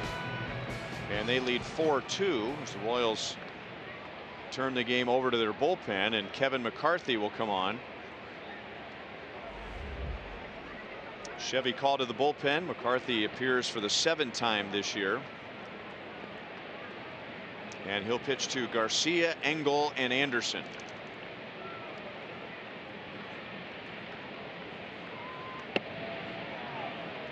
McCarthy, heavy sinker when he's working it. It's working down in the zone, away from lefties into righties. Slider, curve change. He'll mix him in. Now, he's not just a 2-pitch guy, but he'll stay with that sinker if it's working down.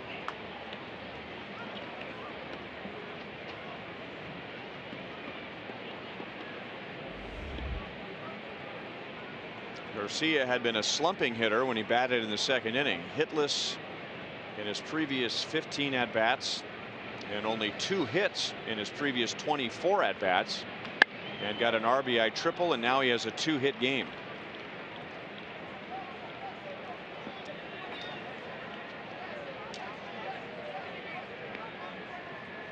You can help us celebrate one of the most dynamic players in Royals history with the Bo Jackson Flex Plan.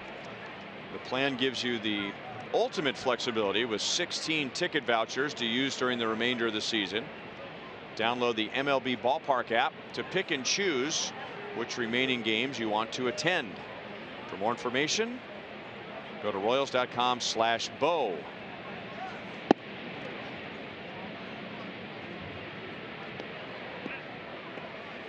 Adam Engel is a 169 hitter overall. He has driven in 2 runs tonight. He is 5 out of 12 against the Royals.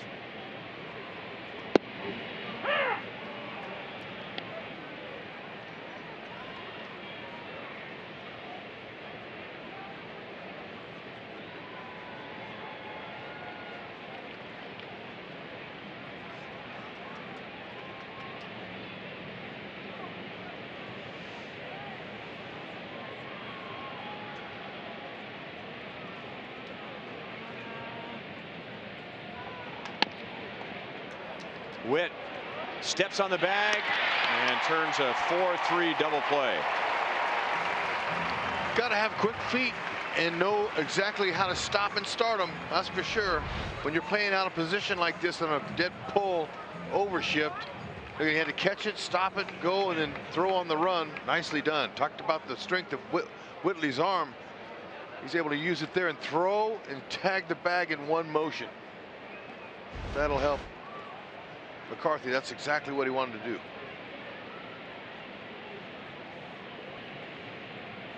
And now he gets Tim Anderson with 2 outs.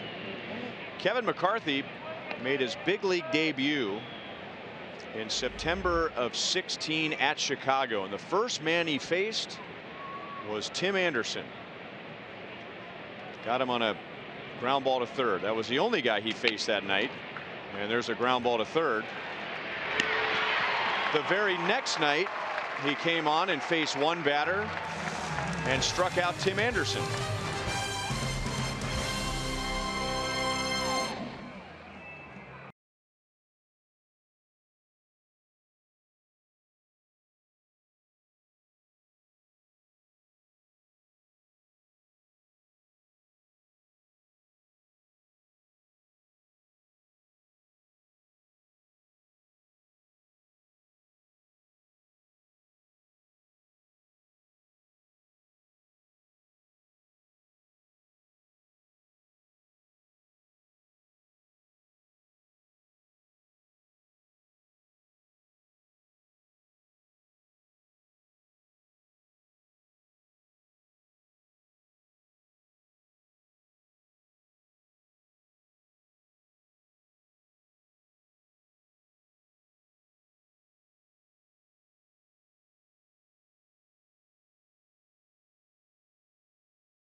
Students, join us here at Kauffman Stadium every Wednesday home game for only $10 with your student ID. Also, you'll enjoy a happy hour special at the Boulevard Grill concession stand and listen to live local music on the outfield experience stage before the game. Check out American Slim on Wednesday, May 16th. Royals.com/student night for a full list of bands and for tickets. American Slim, May 16th. We'll write it down.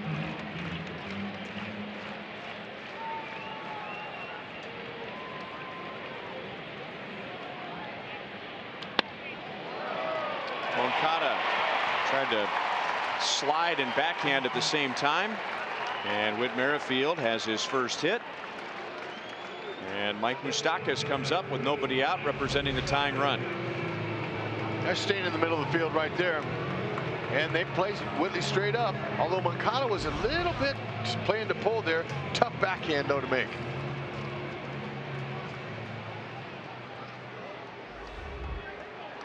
And here comes Joe McEwing. Acting manager Rick Renteria, White Sox manager, is away from the team after his mother passed away yesterday at 91.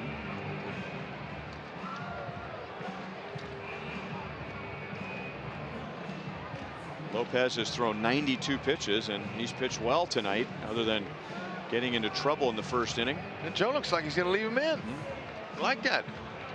Super Joe getting a chance to manage. He went out there, and you'd expect left on left, Moose coming in, and just he's holding a 2-run lead here.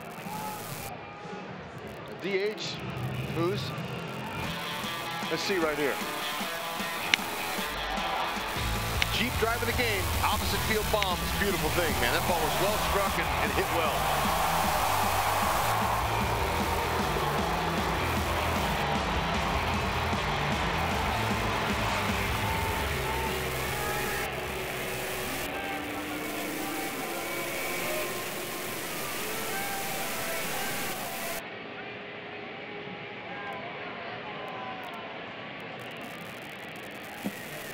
Down and away, ball one. Got a chance to really show your manager of the day, McEwen, something right here. McEwen, gave him a little bit of vote of confidence. He said, I feel good. Let me finish this inning if I can.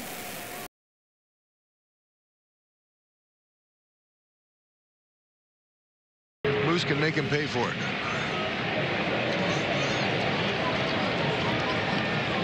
He has thrown as many as 106 pitches this year, Lopez. 2 balls and no strikes. And there's a doubleheader tomorrow, so that may have factored into Joe McEwing saying, all right, I'll give you a chance to get through this 7th inning and try and save the bullpen for 18 innings tomorrow.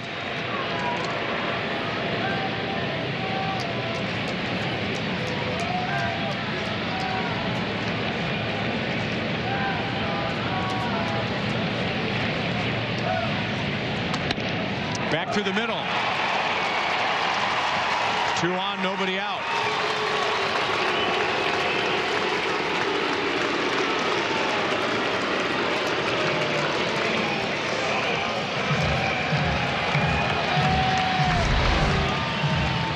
Trying to come up and in. You can see where he missed. He missed by a foot.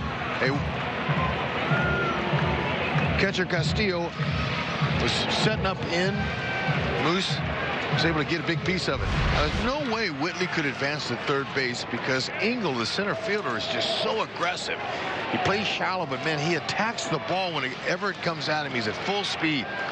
Impressive the way he defends.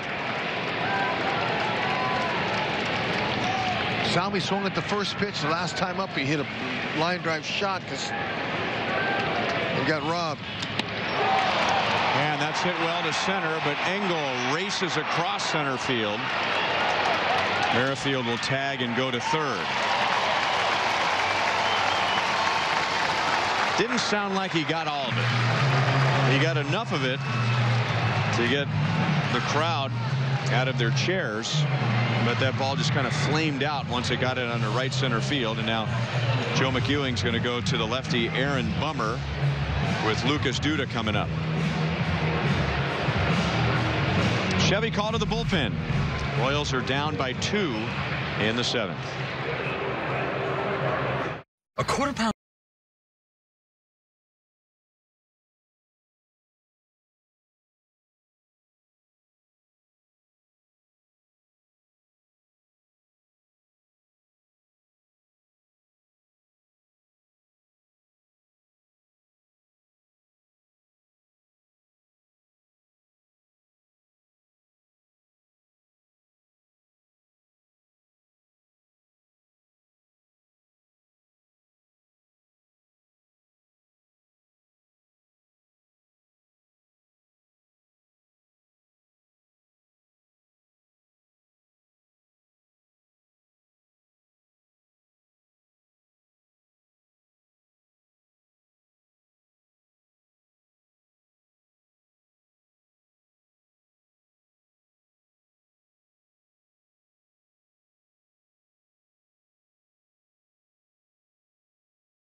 They're trying to preview what to expect from Reynaldo Lopez. He doesn't give up many hits. He walks a lot of hitters, but our Pizza Ranch pitching line shows the opposite. Lopez hadn't allowed more than 4 hits in any start before tonight. The Royals got 10 in 6 1/3, and Lopez didn't walk anybody. He stranded 7 runners in the first 6 innings, and now he departs with 2 on and 1 out. And Aaron Bummer, who went to Nebraska, will come on and face Lucas Duda. Well, the story there was unfortunately the same story we've seen from the Royals offense, with runners in scoring position off of Lopez, just 1 for 8. They got guys on, but they couldn't get the big hits, and that'll give them a run. How about a big wild pitch?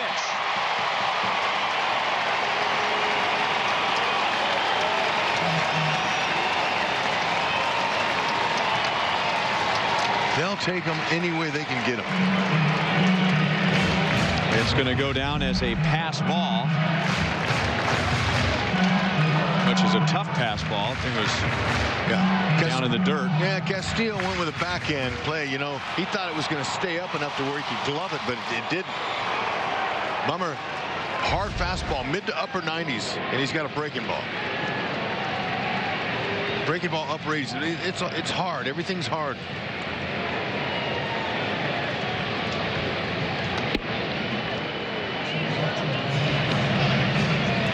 Now they have changed it to a wild pitch. Hit the ground first. When it hits the ground first, typically they charge the wild pitch. Yeah, you can't but still guarantee you're going to get a true. But you're right. Yeah. But Castillo, you know, he backhanded that. All he had to do was turn his thumb out, you know, and keep it in front of him, and would have never scored a run. So 3-0 on Duda.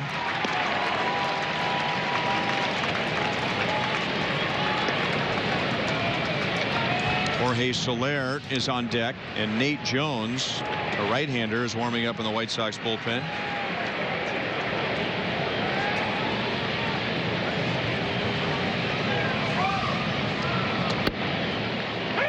Three and 1.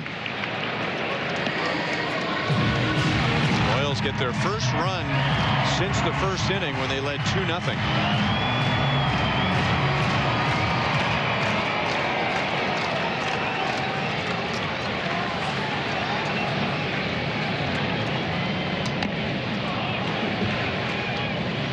Three and 2 on Duda.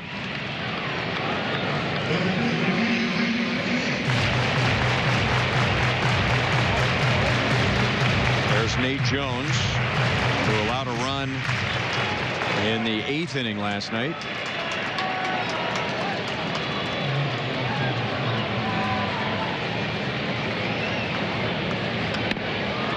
Chopped out to the left side, and Sanchez gets Duda. Moustakas goes to third.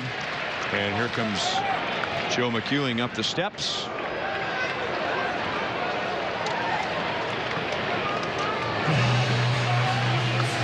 And so Bummer gets an out. He also throws a wild pitch to make it a one-run game, and the Royals have the tying run at third with 2 down. Nate Jones against Jorge Soler when we come back.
Stone Street join the Royals and White Sox tonight. We'll call him our Pepsi fan of the game.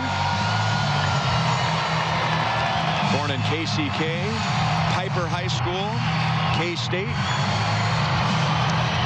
Hoping the Royals can tie it in the bottom of the 7th inning. They have 1 run home on a wild pitch, and now it's Nate Jones against Jorge Soler. And he chops it out to short. Anderson nonchalant, and he throws it away.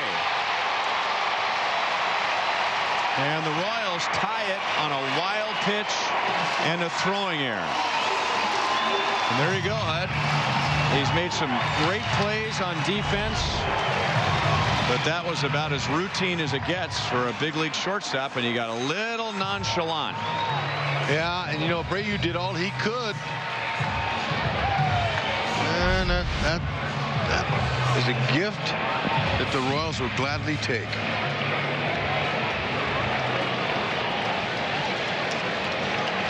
He led all of baseball last year with 28. That was 8 more than any big leaguer, and now he's on pace for 42.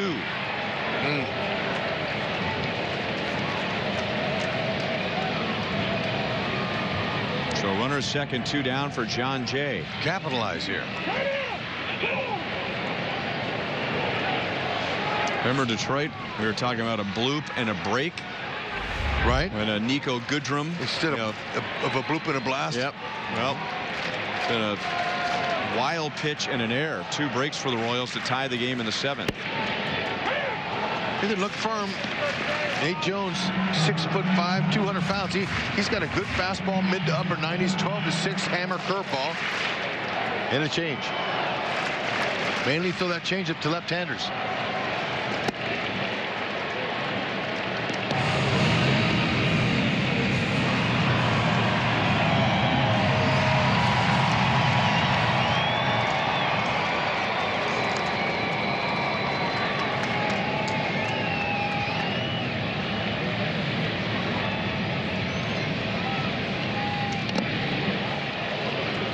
On John Jay.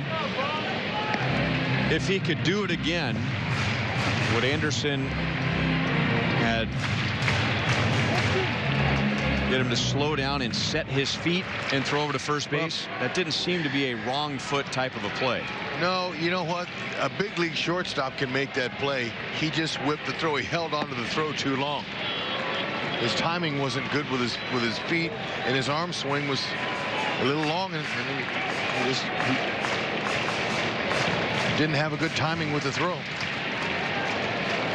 To set your feet, it wasn't hit all that hard. It was a 3-hopper, so he had to come get it. He circled it nicely, but just whipped the throw.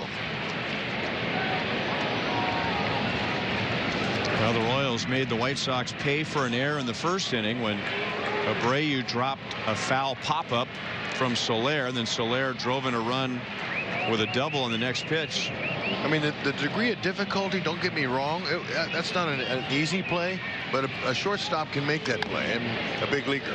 And, you know, you brought up Vizquel last night in that game, and I brought up Ozzie Smith, but, you know, those were two of the greatest shortstops ever that played it and made those plays routinely. But, you know, not everybody is in that league. So Lopez will get a no decision with the 2-run scoring in the bottom of the 7th. Jay pulls it on the ground to Abreu, and that's the inning. 2 runs, 2 hits, 1 error, 1 wild pitch, and we're tied at 4 to the 8th inning.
Getting ready for Boulevard Royals Live, and Monty, sometimes it's not that big home run, it's the lucky break, or tonight 3 of them. Yeah, gotta really like the Royals taking advantage of it. Maybe the worm's turning just a little bit. 2 runs in that 7th inning without an RBI. You got an opportunity to score a run in the 1st inning with that error by Abreu. So really nice job of taking advantage of mistakes. All right, see if they can try to get a win in this one. Much more coming up on Boulevard Royals Live. All right, Joel and Monty, thank you. There's Danny Duffy. He will also get a no decision.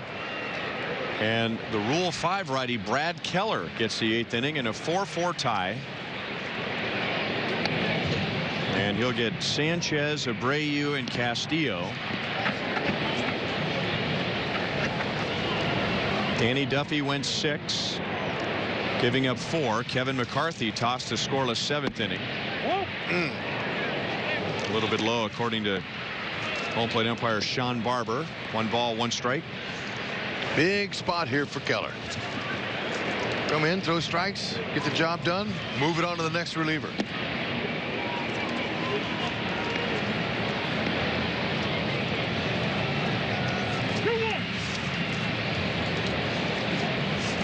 He's got a power fastball.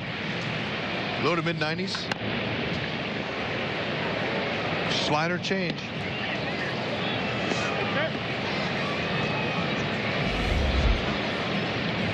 And after a brutal start to the season, the Royals bullpen is starting to settle down. This is over the last 4 games, pitching to a 1.15 ERA. And Kevin McCarthy has chipped in a scoreless inning tonight.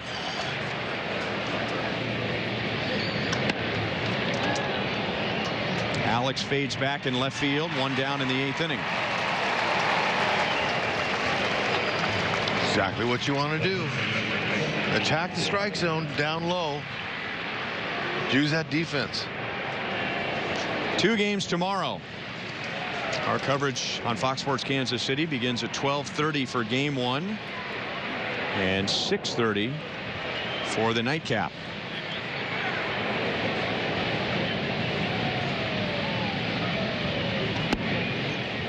.97 at the knees. That's nice. At 6'5", 230, he's got the size. They want that angle. That downhill angle's nice. Just like that. Attack the zone down low. Salvi's doing the same thing. He wants it down low on Abreu. Ooh, man, that's 2-seam movement was nice.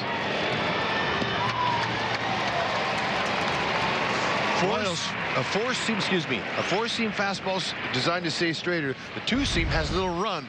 Look at this one now. Although that was 4-seam, look at the movement of this ball. That was a good pitch on him. Yeah, he has a lot of natural movement. Wow. He is not trying to manipulate the baseball. He has some natural cutting action to his fastball. He says, it's my 4-seam fastball. I'm not trying to do anything with it. Wow. But it just has late movement to it. Big out onto a big hitter there.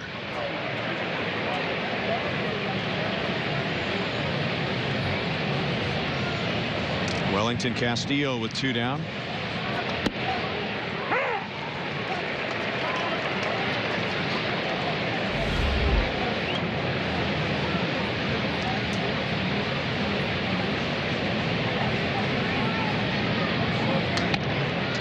Got another ground ball.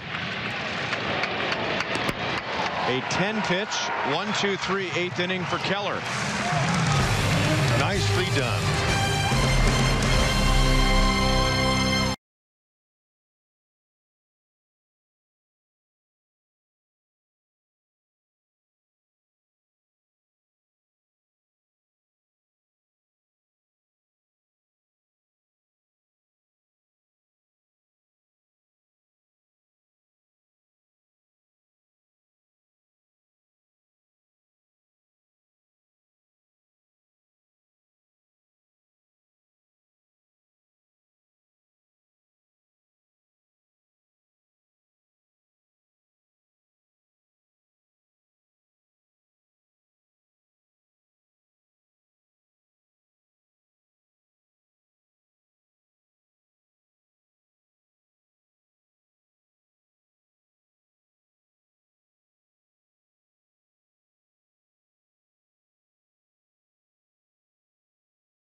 Drove in a run with a double. A wild pitch led to the Royals' 3rd run in a 2-run 7th inning. And then Soler at the plate again, and Tim Anderson got a little casual on that ground ball to short. He threw it away. Mike Moustakas scored the tying run. You know, watching that play again, looked like he could have set his feet, shuffled, and threw a nice dart over there. You're always more sure when you have your feet underneath you. When you throw on the run like that, you're taking a small risk. But however, he's a big league shortstop. Obviously, he elected to do that, but he did kind of slow down after he picked it up and acted like, oh, this is routine, and he missed the throw. That's why I asked you about the, the so-called wrong foot play. I mean, the fielder typically will set himself and throw from his back foot. So for Anderson, his right foot, every now and then you have to throw from your front foot when you're on the move out of necessity. That to me looked like a wrong foot throw that was not out of necessity. You know what? But oh well, that's easy for me to say up here in the booth. Yeah, that's all right. The Royals will take it. It's called taking advantage of their opponent's mistakes.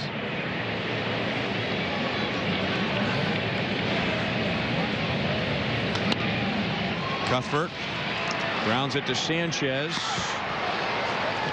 Chesler is 0 for 4. One down in the 8th inning. Family Fun Day is coming up the day after tomorrow, presented by Academy Sports and Outdoors. Enjoy pregame activities for the whole family, including face painters, games in the outfield experience, and pregame autographs with signature Sundays. And then after the game, kids 14 and under can run the bases in the Kansas City Zoo Fun Run.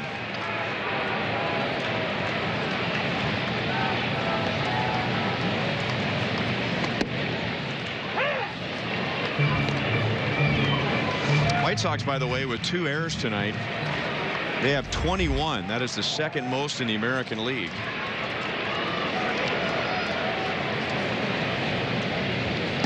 So that is with the traditional fielding percentage number. In defensive runs saved, they came into tonight -16. That's the second worst in the major leagues. Alex Gordon is 1 for 3.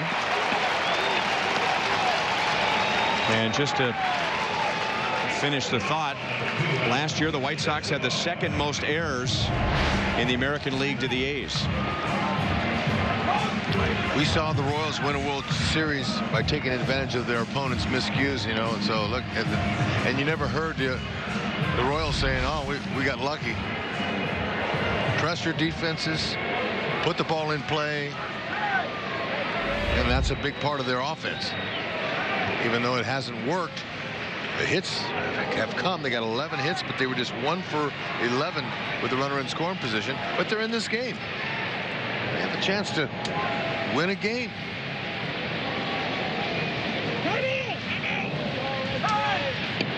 That fan in the 3rd row behind home plate was also helping out, making sure that Nate Jones knew that time had been called. So he gets an assist. Those are nice seats. Yep. Sure are, right down there on TV even.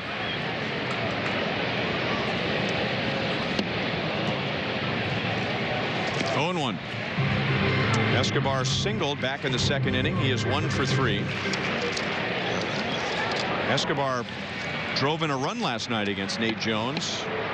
With 2 down in the 8th inning with a single to center field. That I didn't know that he threw a cutter, but that's what that looks like. He took something off it. We've seen anywhere from 90 to 98 with his fastball, but that had some cutting action to it at the end there. That was a nice pitch.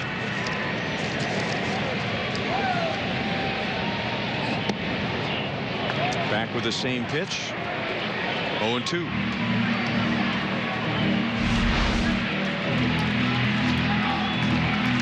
That's almost looks like a slider. Doesn't have a lot of movement, but it's firm at 90.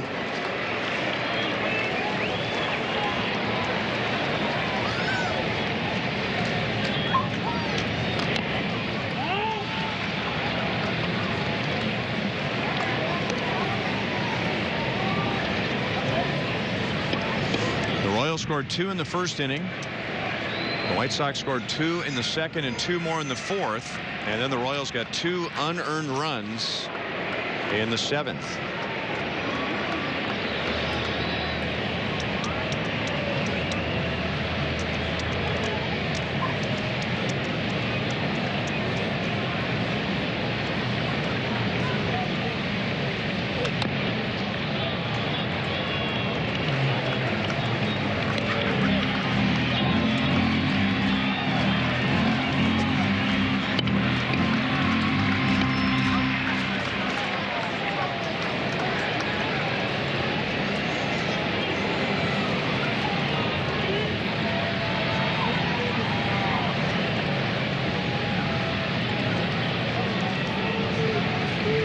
Castillo wants this one elevated. Caught by Anderson. Too bad. He tried to get it in a high part of the zone, but didn't get it high enough, and Esky barreled it.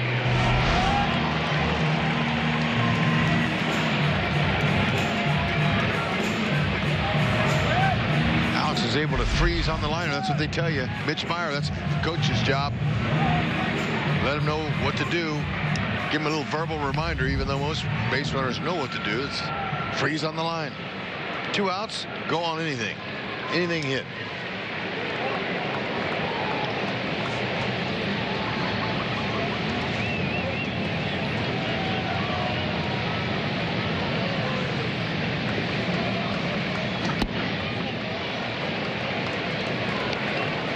Witt singled leading off that 2-run 7th inning, and then he scored on the wild pitch. If you're following the game online and you look at the box score, 2 of the runs are unearned tonight, thanks to those errors we were talking about. Soler in the 1st inning. Abreu dropped that pop-up in foul territory, and then Soler drove in a run, and then the Soler ground ball in the 7th inning should have ended the inning. But when he threw it away, the Royals tied the game.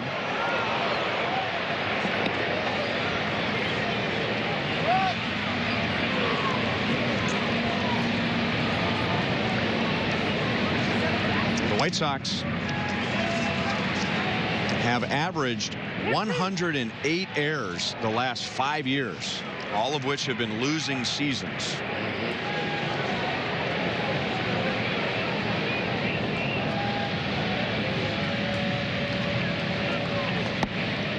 Two balls, 2 strikes. And as the old saying go, and I look at Chicago with the highest earned run average in the major leagues, and I don't want to hang it all on the defense.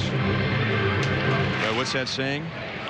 You can have bad pitching and good defense, but you can have good pitching and bad defense. I agree. Those two go hand in hand, especially in this sport. Jones gets the strikeout of Merrifield, and we head to the 9th inning and a 4-4 tie.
Down 4-2. So Kelvin Herrera will try and get it to the bottom of the 9th tied. Herrera pitched last night and turned in a scoreless 9th inning with the Royals down by 3. He had not pitched since Sunday. And now back-to-back appearances. He'll get Davidson, who has homered again, then Moncada and Thompson. Herrera's been as good as it gets. Like his fastball usage, a lot of them. Hard. Mid to upper 90s. Got some movement to it. Slider change. He's got 3.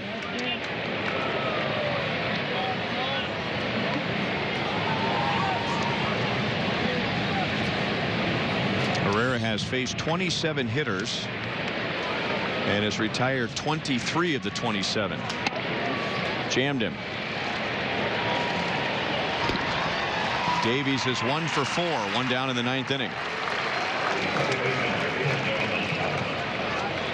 Tonight's copyrighted telecast is presented by authority of the Kansas City Royals and may not be reproduced or retransmitted in any form, and the accounts and descriptions of this game may not be disseminated without the express written consent of the Kansas City Royals Baseball Club. Ryan Lefevre, Rex Hudler, with Joe Goldberg, Jeff Montgomery, director Steve Kurtenbach, producer Kevin Cedergren.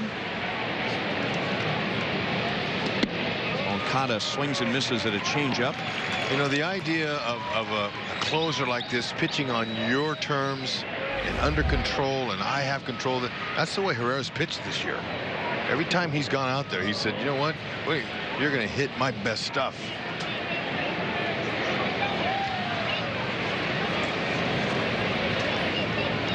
I think they're having problems with the bullpen phone. And so that's what it appears to be. They're scrambling around out there.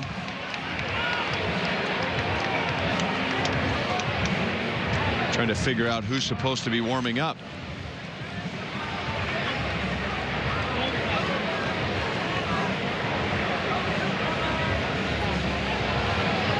So they go to plan B. They get the walkie-talkie out. They got all the ins and outs in case something happens.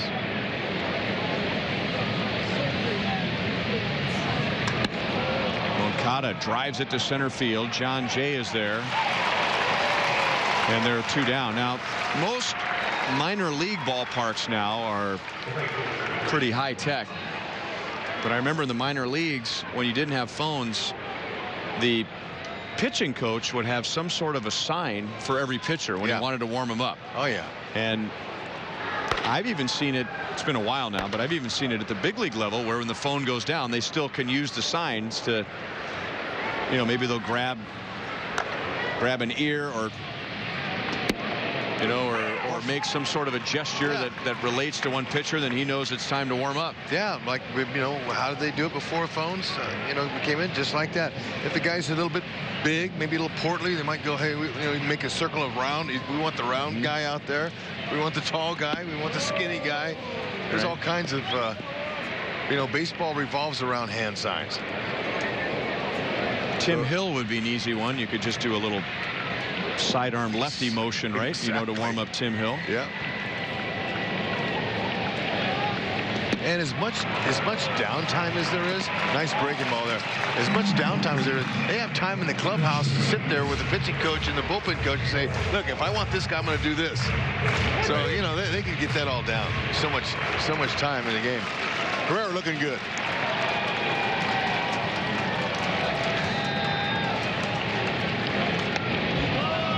A late and a very defensive swing by Trace Thompson on a 99-mile-an-hour fastball. Whew, man.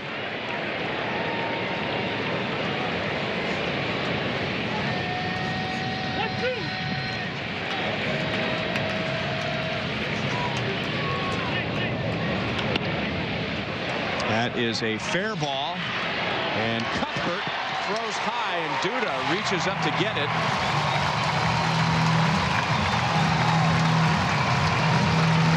White Sox may take a peek at it. That wasn't easy. Chesler showing that cannon for an arm. That's a tough ball right on the line, a speedy runner, and he loaded up and fired. No challenge. All right. Chance for a walk-off. And the Royals will have Mike.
Stone Street.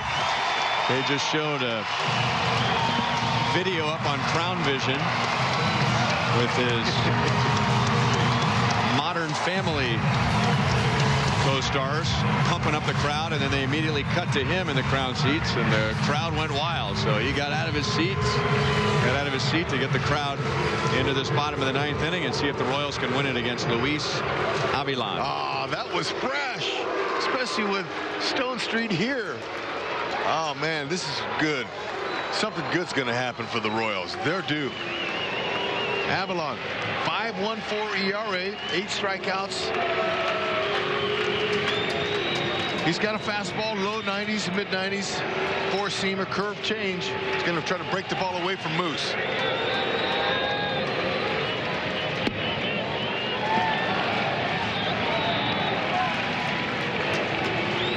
He came on last night in the 6th inning to face Gordon and Goins. He got a ground out from Gordon. He gave up a single to Goins. Slider away. Yeah, 1 ball, 1 strike. I don't think they're going to give him anything firm. They know what he can do to a fastball. For the Royals, it'd be huge to get some kind of life, some kind of energy. A big win here. Haven't had a walk-off all year. They desperately need one here. 1-2.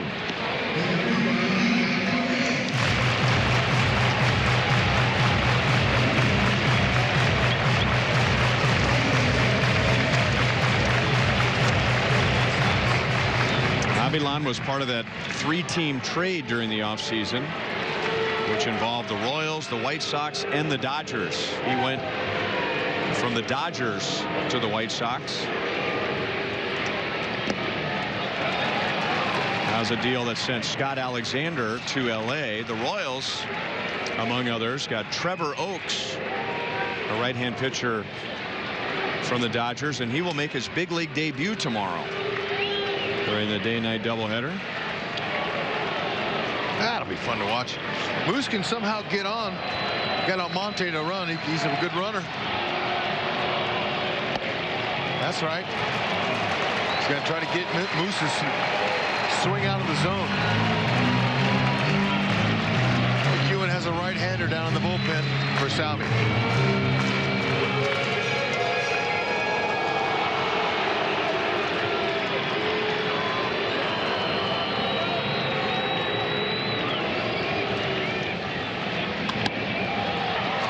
to Abreu, who was guarding the line.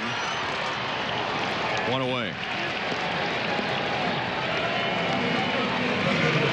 Making sure nothing got in between him and the line for extra bases. Yeah, that ball was hit hard too. Moose is all over it. Too bad he couldn't get up underneath that, but nice play by Abreu. Good soft hands.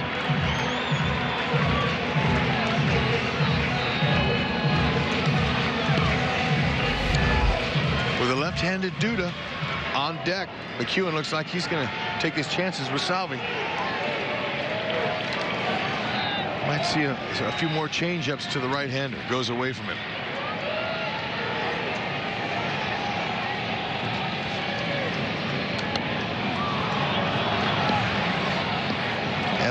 That's his pitch there. There it was. If you try to pull it, your chances are you're going to hit a little ground ball if it's located properly. But if it's up in the zone, it can be hit a long way. Avalon 47% change-ups, especially to righties. Here it comes again.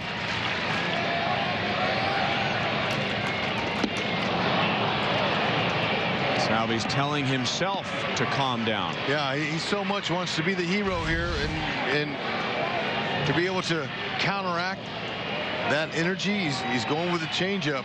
He's not going to give him anything now to hit either.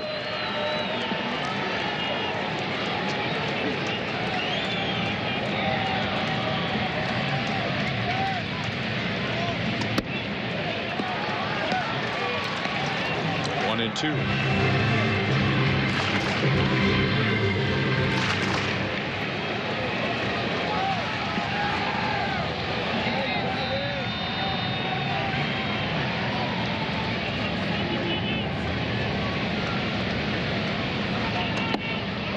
Tried to sneak a fastball in there. He had him in changeup mode. Yeah, Wellington Castillo, nice job. He understands. Hard in, soft away, but that in pitch, you're hoping he doesn't miss and leave it out over.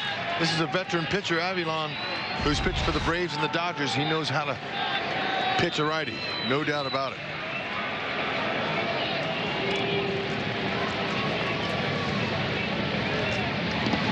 Back with a changeup away. So he's gone 3 and 2 with the first two hitters. And I would be surprised if he gave him anything good to hit. Salvi, you can just somehow find a way to get on base.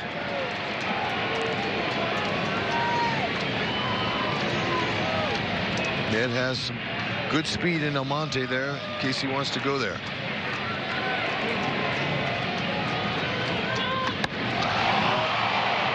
Just out in front.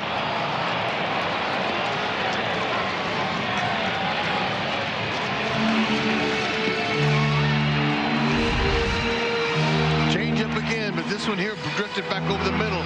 Salvi was waiting. Just a little bit too much top hand.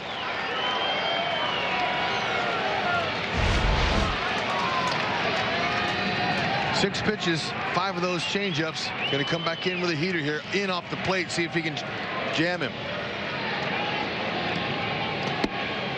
And he took it for a strike.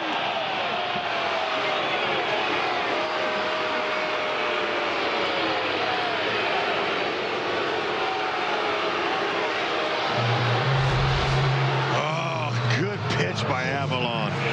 I mean, he pitched Salvi like it was the 7th game of the World Series. You know what? What are you going to do? Sometimes you're going to foul it off. You know, stay alive.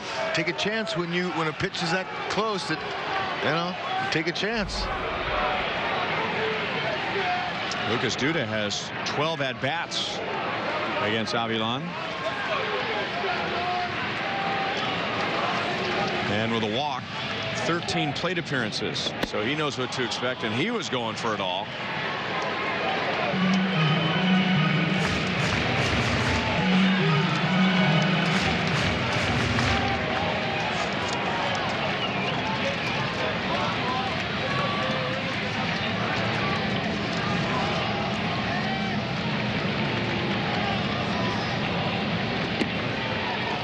1-1.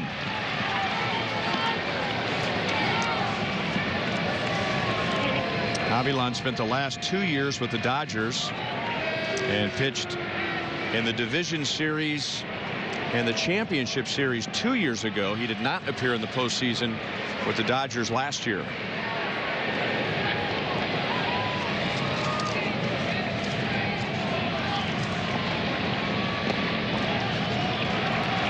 Two and one.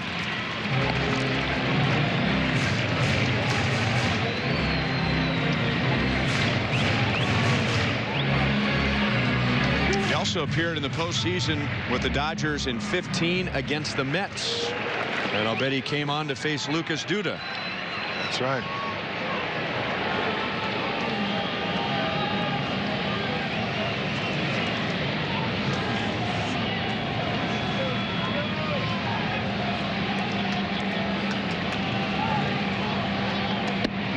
Inside with a fastball, 3-1.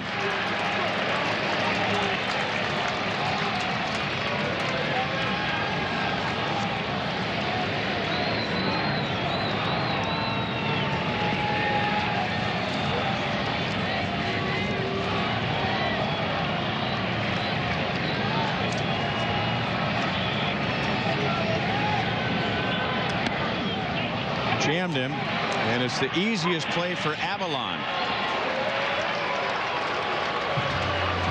And that's a world record, 2 pop-ups to pitchers in the same game.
White Sox 2 in the second and fourth.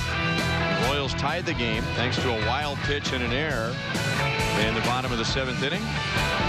Moustakas has hit his 8th home run. Matt Davidson has hit his 6th home run at Kauffman Stadium this year. And now Tim Hill will take over in the 10th inning. He is the 5th Royals pitcher tonight. Yep, he's done a nice job. So is that bullpen. Keep it going. Opponent's only hitting 120 off of him. He's got 6 strikeouts in 7 2/3. And right-handed hitters so far early in this season are just 1 for 17 off of him. So Ned's not afraid to let the lefty face the righties. Down at the bottom of the order.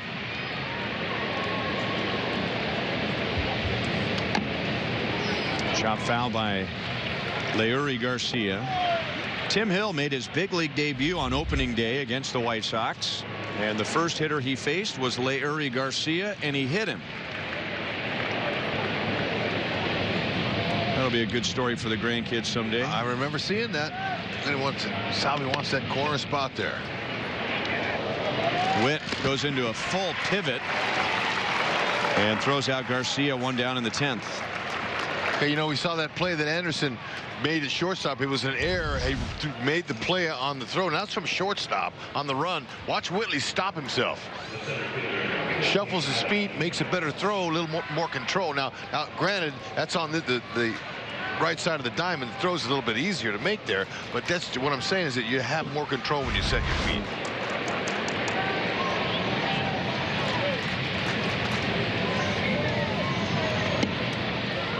Strike on Engel. The most extreme example of that is Adrian Beltre, who said early in his career he made a lot of throwing errors because he didn't do a good job of setting his feet, and now, I mean, he's like a statue before he throws over to first base from third. I mean, he just plants his feet in the ground. Yeah. And just kind of comes in sidearm, but the whole point is to have control of his lower half. Exactly.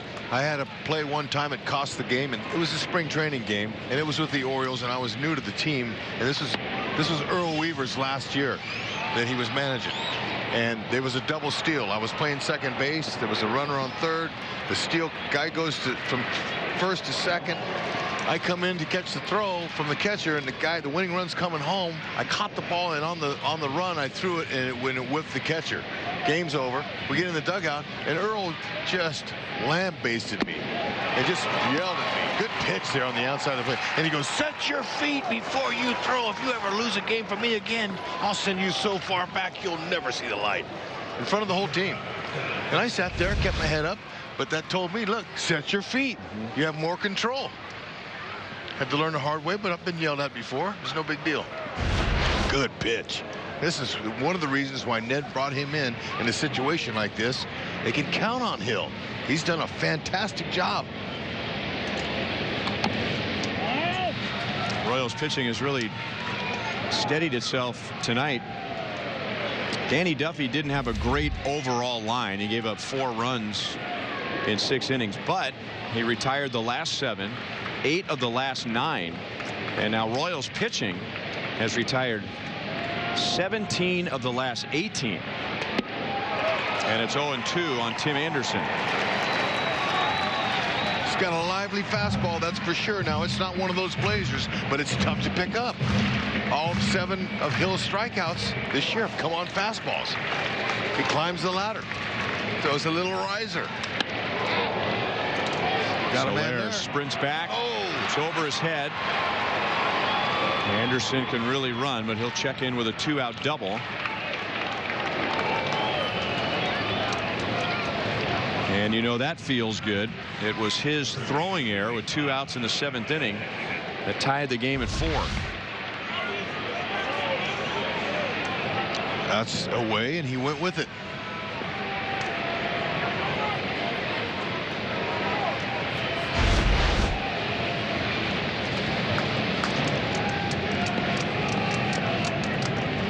So now it's Hill and Sanchez.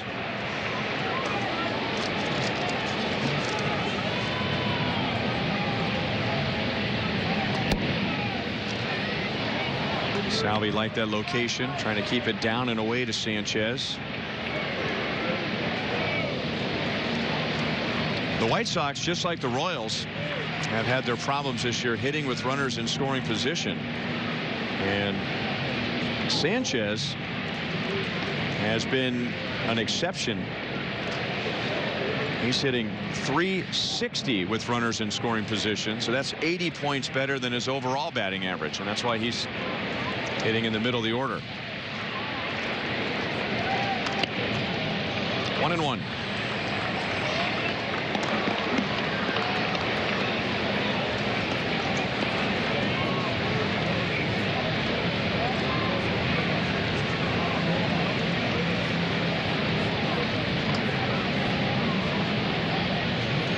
Salvi wants him to shake off a sign, trying to get in Sanchez's head.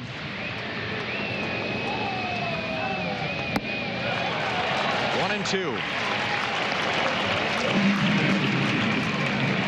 We talked about his fastball. He's got a good slider and a changeup too. Now he's not afraid to throw it.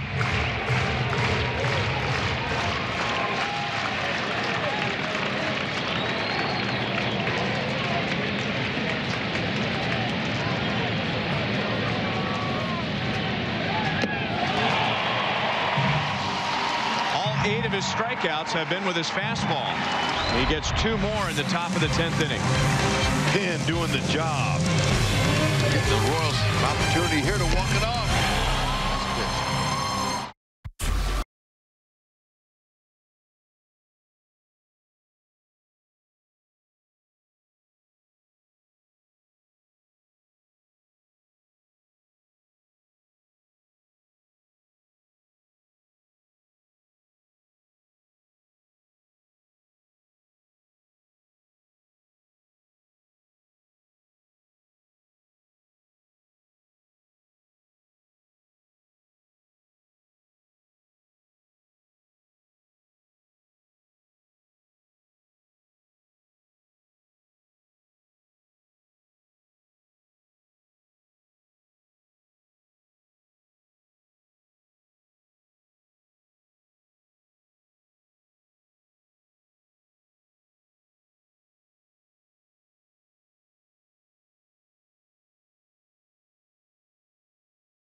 ERA in the league, that is starting to right itself. And tonight, Kevin McCarthy, Brad Keller, Kelvin Herrera, and Tim Hill have pitched 4 scoreless innings, retiring 11 of 13. You know, they're trying to figure out what's going to go on in the pen. Loved what Hill did, all of them. Matter of fact, and Ned was talking before the game about his bullpen and how this is a game of performance. If you perform and get the job done, I'll give you another chance to go out there. That's what it's all about. Who's getting the outs, throwing strikes, doing the job, gets the pitch. That's the way this business is. Now Infante, you see that ERA, it's a high ERA, but he's got 7 walks in 8 innings, so he tends to overthrow. Opponents are hitting 387, so a good opportunity here to see if the Royals can end it on him. He's a hard thrower. Got mid to upper 90s slider. Changeup.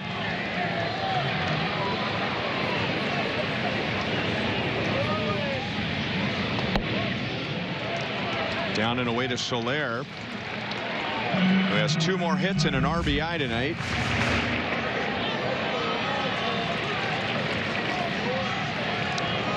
Both of the errors that the White Sox have committed tonight, which have led to unearned runs, came with Soler at the plate.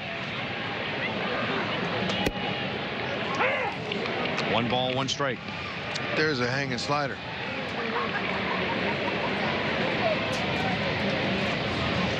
Throw him a couple little off-speed pitches, and then, you know, he's got that good hard heater.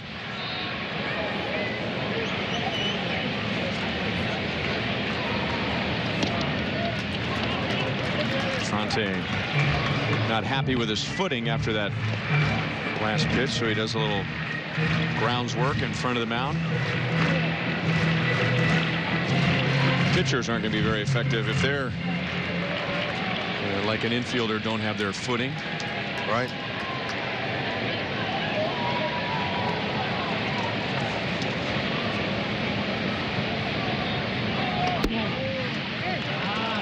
Three and 1.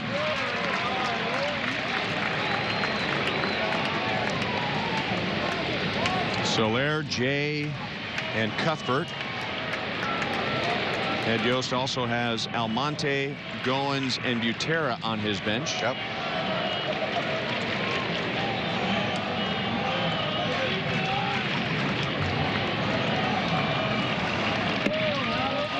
Soler opens the inning with a walk. You know, we'll see what Ned wants to do, but Almonte was ready last inning to go in. I could see him in the dugout getting loose. He might just stay with him.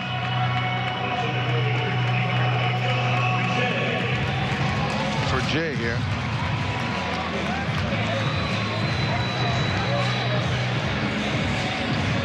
Well, the White Sox are convinced he's going to lay one down. Sanchez is already way in at third.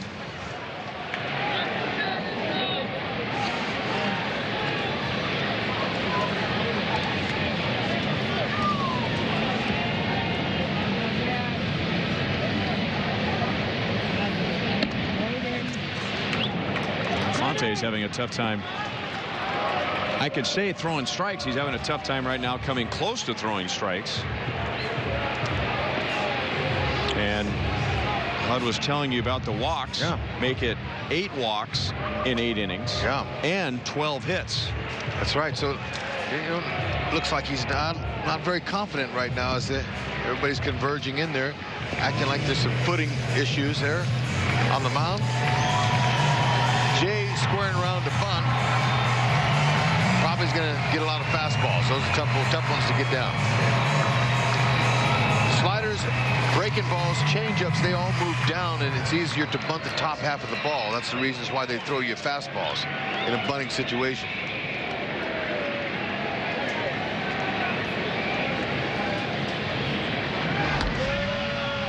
John Jay moved his hands up on the bat when the throw went over to first base.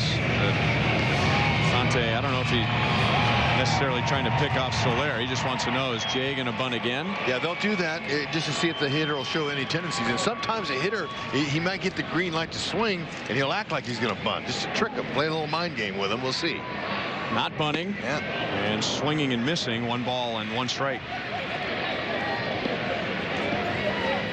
John Jay does not have a sacrifice bunt this year.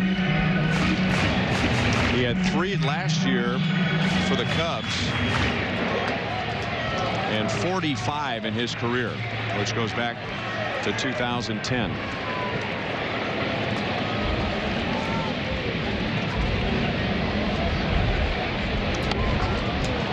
One and 2. Yep. And that's letting him swing away. He's having a good night tonight. You know, Ned might also be thinking too, when you're facing a guy who's all over the place, those are not easy guys to bunt. Nope. And that's a couple reasons why, but he's swinging a pretty good bat tonight. A couple hits, 2 for 4.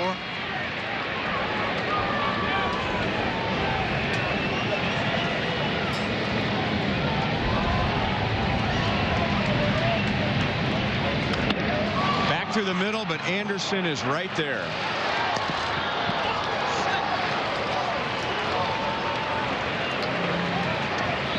Another hard hit ball by Jay. No luck.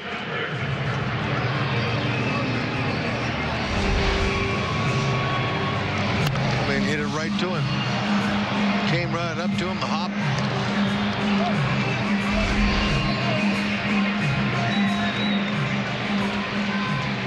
All right, time for Chesler get a big hit. Hoping that Infante maybe has let his guard down after getting the double play. Yep. Sure do a lot for his confidence. He's been struggling. Chesler is without an RBI in his last 16 games. He is without a home run in his last 116 plate appearances. He's due. 1 ball, 1 strike.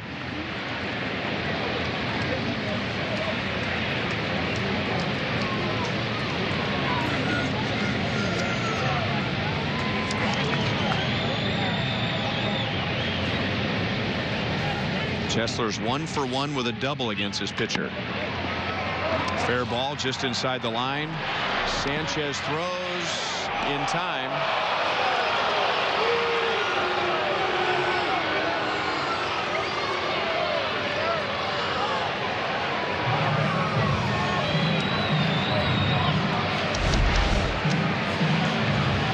Sanchez, he wound up. Good short hop pick. His foot's on the bag. He got him in time.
Royals-White Sox tomorrow on Fox Sports Kansas City. Time for the showstopper. This is Shohei Ohtani on a pitch that was in on him and 97 miles an hour against the Yankees' Luis Severino, and he hits his 4th home run of the year. Falling out of the box. How about that? Pretty impressive. He can throw him at 97 and he can hit him at 97. Don't see that. I think I saw what he threw a pitch 101 miles an hour the other day. Yeah. Fastest pitch in the major leagues this year. Abreu cracked his bat. No balls, 2 strikes against Tim Hill. Hill came on in the 10th and struck out 2. The Royals bullpen has pitched 4 scoreless innings tonight, retiring 11 of 13 Sox hitters.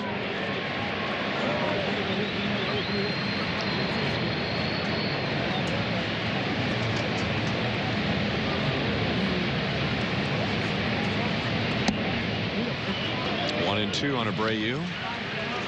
He is 0 for 4. 1 and 2.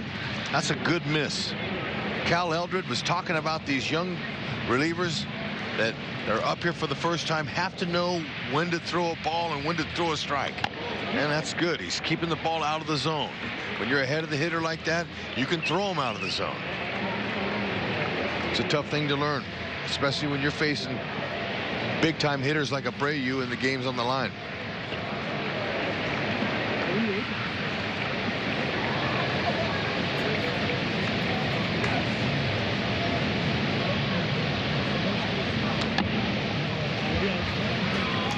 I think Salvi with that last sign was saying fastball, and then he was saying, you know, really make it sink, get it down. I don't want to leave anything in his wheelhouse.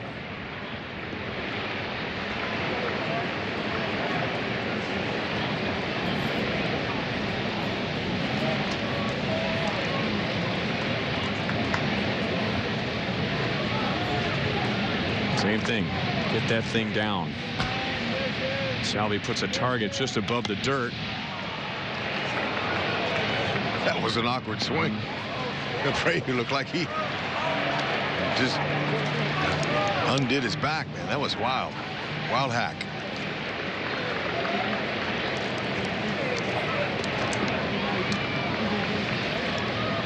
Now they're going to try and tie him up inside.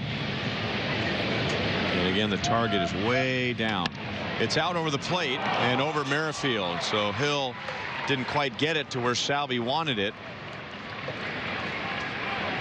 And Abreu's on to begin the 11th inning.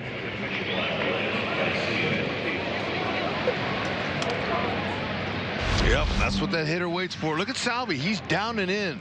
He's what, down and in? Still ahead in the count. That's a big miss there, and that's exactly where he's looking. The previous two pitches were out there in the same spot. So Abreu, smart hitter, looking out there, took advantage of the mistake.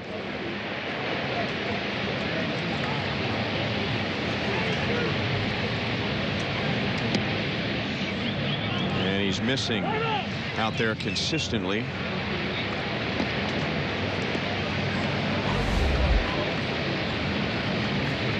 Wellington Castillo had an infield single back in the 1st inning. There's Cal Eldred keeping a close eye on Tim Hill.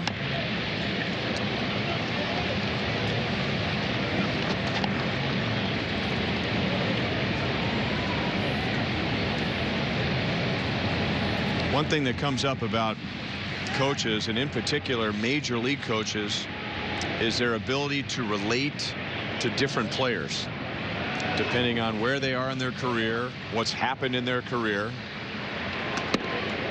2-1. Cal Eldred, I mean, he can relate to anybody. He was a 1st-round pick of the Brewers. He's had Tommy John surgery. He's been a starter. He has been a closer. He's been a guy whose career was hanging by a thread and signed a minor league contract and then played for a few years after that. Cuthbert gets the lead runner at second. Abreu is out, one away. Sure does help when you're in a position like that, like you said, and have been through so much and a lot of adversity. Nothing's ever handed to you in this game. Maybe your ability when you first start, you might be a #1 pick because you had a good amateur career, but then after that, it's be ready. Very pleasant to talk to. Yep. Smart, positive.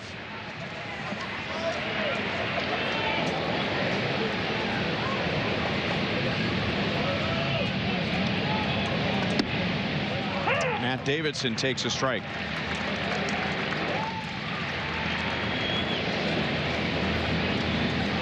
Davidson on opening day hit 3 home runs. In the second game of that series, he did not hit a home run. That's below the knees. 1 ball, 1 strike. He hit 2 home runs last night and has hit another home run tonight. That is 6. 6 home runs in 4 games at Kauffman Stadium this year.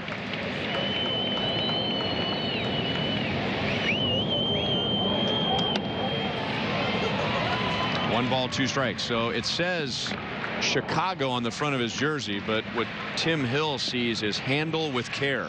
That's right. He's powerful to all parts of the field too.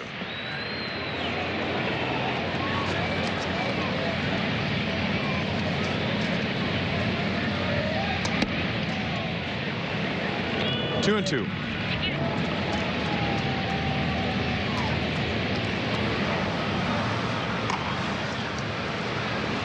Eric Stout made his big league debut in the Brewers series. Here's the 29th pitch thrown by Hill, and it just missed outside, and he's missing away to the right-hand batters. And again, Salvi had the target inside. Yeah, they're gonna work on that, and that's a mechanical issue that they can work on. And he's deep right field. Soler is to the wall. Unbelievable. Matt Davidson hits another home run at Kauffman Stadium. 9 altogether, 7 here. And that's a new record for a visiting player at Kauffman Stadium in 1 season. And we're not even to May yet. That is some sick performance we're seeing right here. I mean, sick good. Opposite field in a clutch situation. Just talked about him hitting 3 on opening day. Coming back and just crushing the ball again. Wow. And those are the only 3 multi-home run games of his career.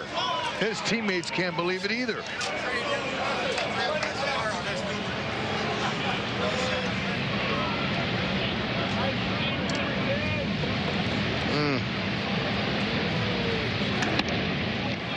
And now base hit for Moncada. He's going to hustle for 2. Alex's throw is a little bit late. That's a first hit for Yoan Moncada.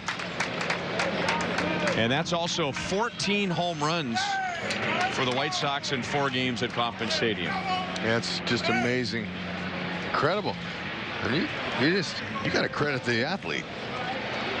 He's just an incredible power here at the K, just going deep at will, no matter if he pulls it, goes to the opposite field, and the balls are getting wet too. It's not like they're just scraping the back of the wall. You hit one of the fountains here, you earned every bit of that.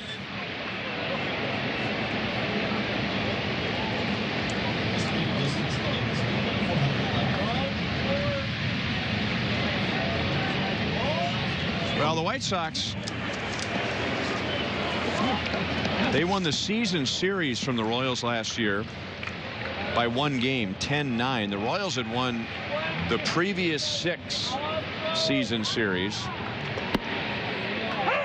2 years ago, the Royals won 14 games against the White Sox. So you could imagine if they get a little more amped up when they see the KC logo, because the Royals had their way with the White Sox for a long time. Yep.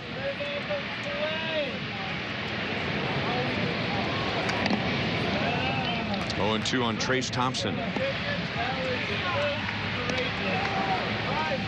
Besides the homers, he's got great hair.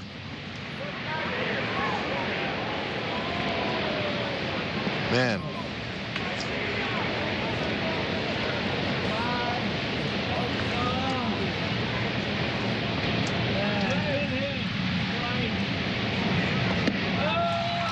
Thompson is down on strikes, 2 away.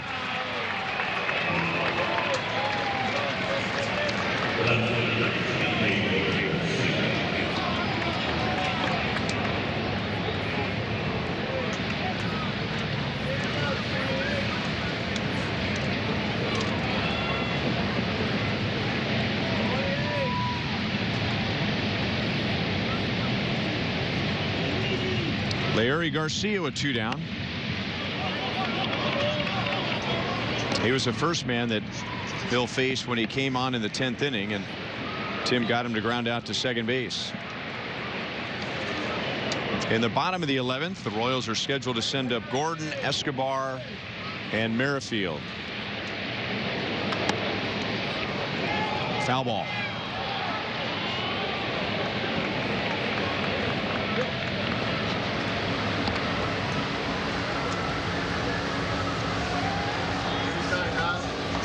Joaquim Soria saved last night's game. He had a 3-run lead. He allowed a leadoff double to Abraham Almonte and then retired the next 3.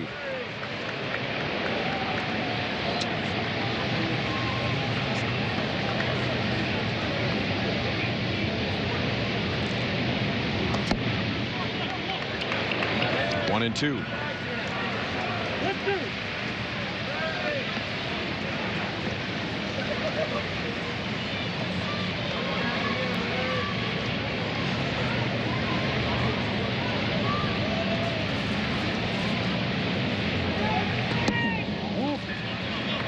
Two balls, 2 strikes.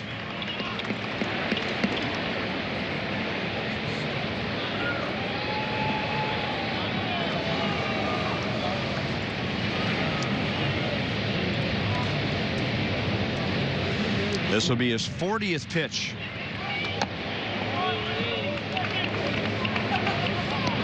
And that's the most he's thrown by 16. Yep, doubleheader looming tomorrow. Yep. Might eliminate him from that.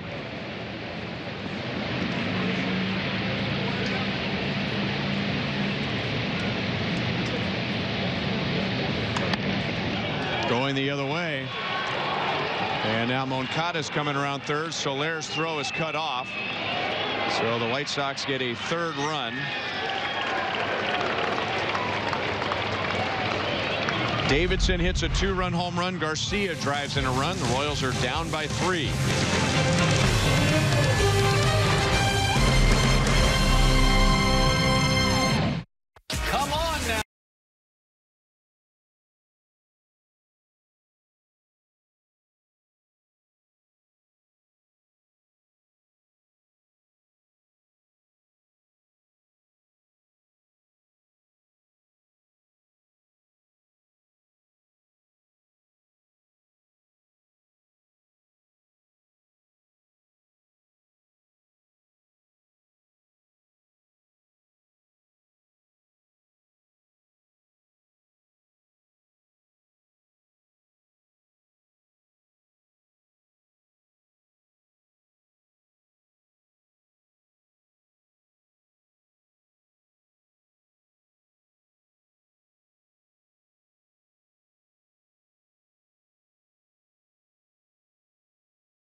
sits in the White Sox dugout as the Sox try and close it out. He's the DH. Designated hitter, should be designated home run hitter. He's hit 2 more tonight, including a 2-run shot against Tim Hill in the top of the 11th inning. And now Soria will get Gordon, Escobar, and Merrifield. Royals know good and well what he throws: fastball, slider, change, curve, and a split finger. He's got 5 pitches. You don't see many closers that have that many.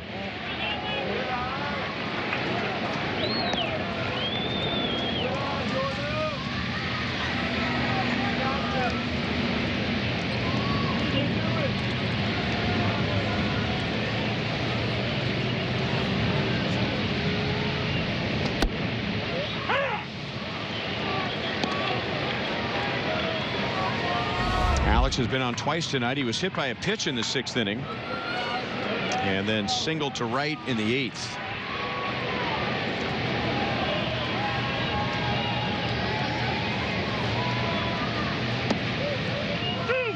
One and 2.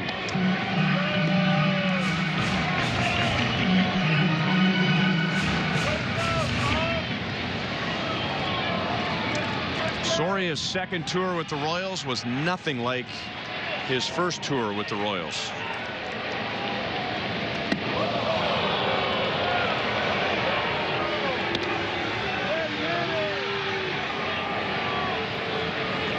A little chin music right there. Alex already been hit once tonight. Got hit last night.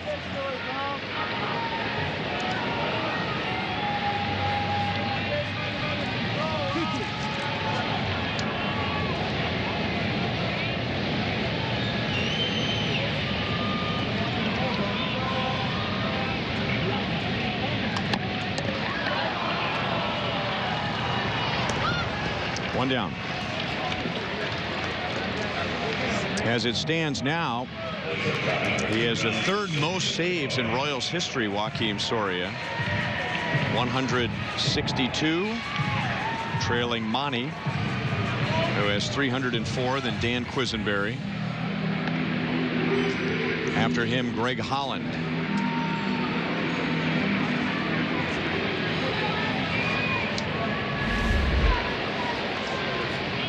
Escobar is 1 for 4.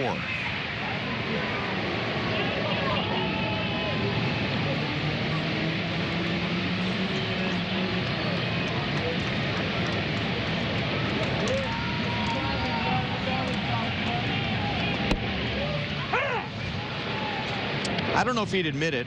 I mean, he's not the same guy that he was the first time he was with the Royals. He was one of the best closers in the league. But his first appearance coming back was on opening day in 2016. First game for the Royals after winning the World Series. Of all teams, the Mets were here. And he came on and got knocked around in the 8th inning and was booed. And I don't know if that happened one time to him the first time he was with the Royals, which was 2007 through 2011. Right. And he just always seemed to be on edge, and didn't talk to the media for a whole season. And his feelings were hurt. Yep. And it must have been hard for him because, you know, he'll go down as one of the best relievers in Royals history, but not connected to any postseason wins. I mean, for a lot of the fan base in 2016, you know, who is this guy? You know, he wasn't here in 14 and 15. Right. And, you know, he was always so calm on the mound when he was here the first time. I mean, showed no emotion. And I mean, he was like Houdini. He'd get out of bases loaded, nobody out, 2nd and 3rd, 1 out, and became very animated on the mound the last couple of years. And it was probably best for all parties concerned that he finished out his contract with another team. Yeah, it was too bad. You know, sometimes players get this perception about them that everybody knows who they are and should know what they did and have that kind of air. And It doesn't always happen, especially when there's years have passed and new generations of fans have come. So it was very much a "what have you done for me lately?" Yeah, it's. I mean, he had to sit there during that first series with the Mets and watch everybody else get a World Series ring. Yeah, but he wasn't there.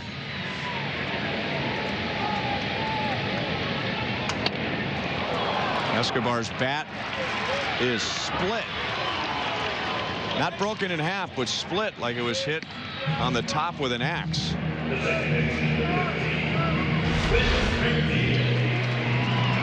Big slow curve off the end of the bat. There it is. Super slow motion.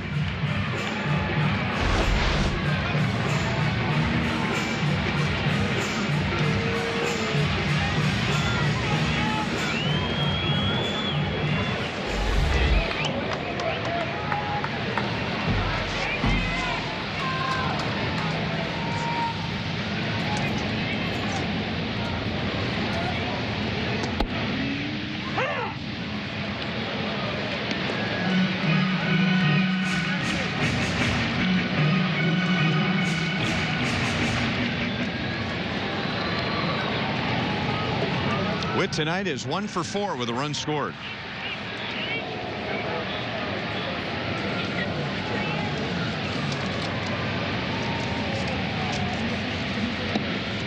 A lot of slow curveballs, anywhere from 68 to 72 miles an hour.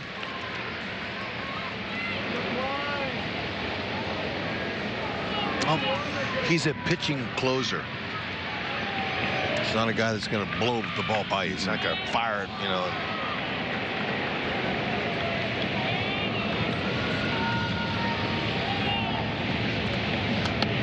And you know what I've seen from him? There's a fastball at 92, and Witt was late.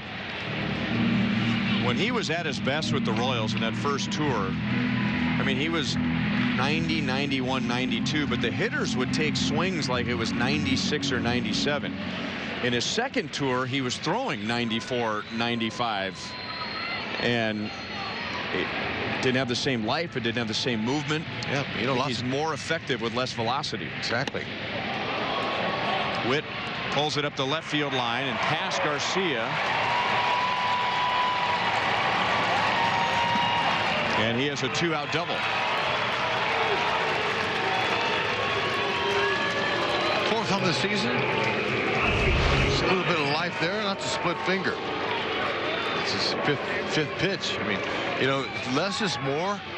Lots of times for some guys, and I agree with you. I mean, his velocity, the first year of his second stint with the Royals was not as hard, but then the next year he tried to overdo it, and you could tell he could add. Not too many pitchers have the ability to add, but he was better when it was 90, 91, 92, and then mixed in with his other pitches, it makes it look harder. And that's where he lives. That's the best place. And what he's doing here tonight is a good example. He's in a position where he's comfortable. He's closing games, and he's able to spot the fastball pretty well. He's got good command with it. But his 3, 4, 5 pitches are all pitches he's confident in. He'll use them. He's confident with. So it's hitters are a little bit on guard. They're not sure what they're going to get. From a big slow curve to a tumbling forkball or split finger, he's got them all. There's another one. Anderson flips to first, and that's the game. Matt Davidson hits 2 more home runs for the White Sox, including a 2-run shot in the 11th inning. And Chicago has taken the first 2 games of the series, winning tonight 7-4 in 11 innings. We'll be right back. Cholula hot sauce is teaming up with Jack in the Box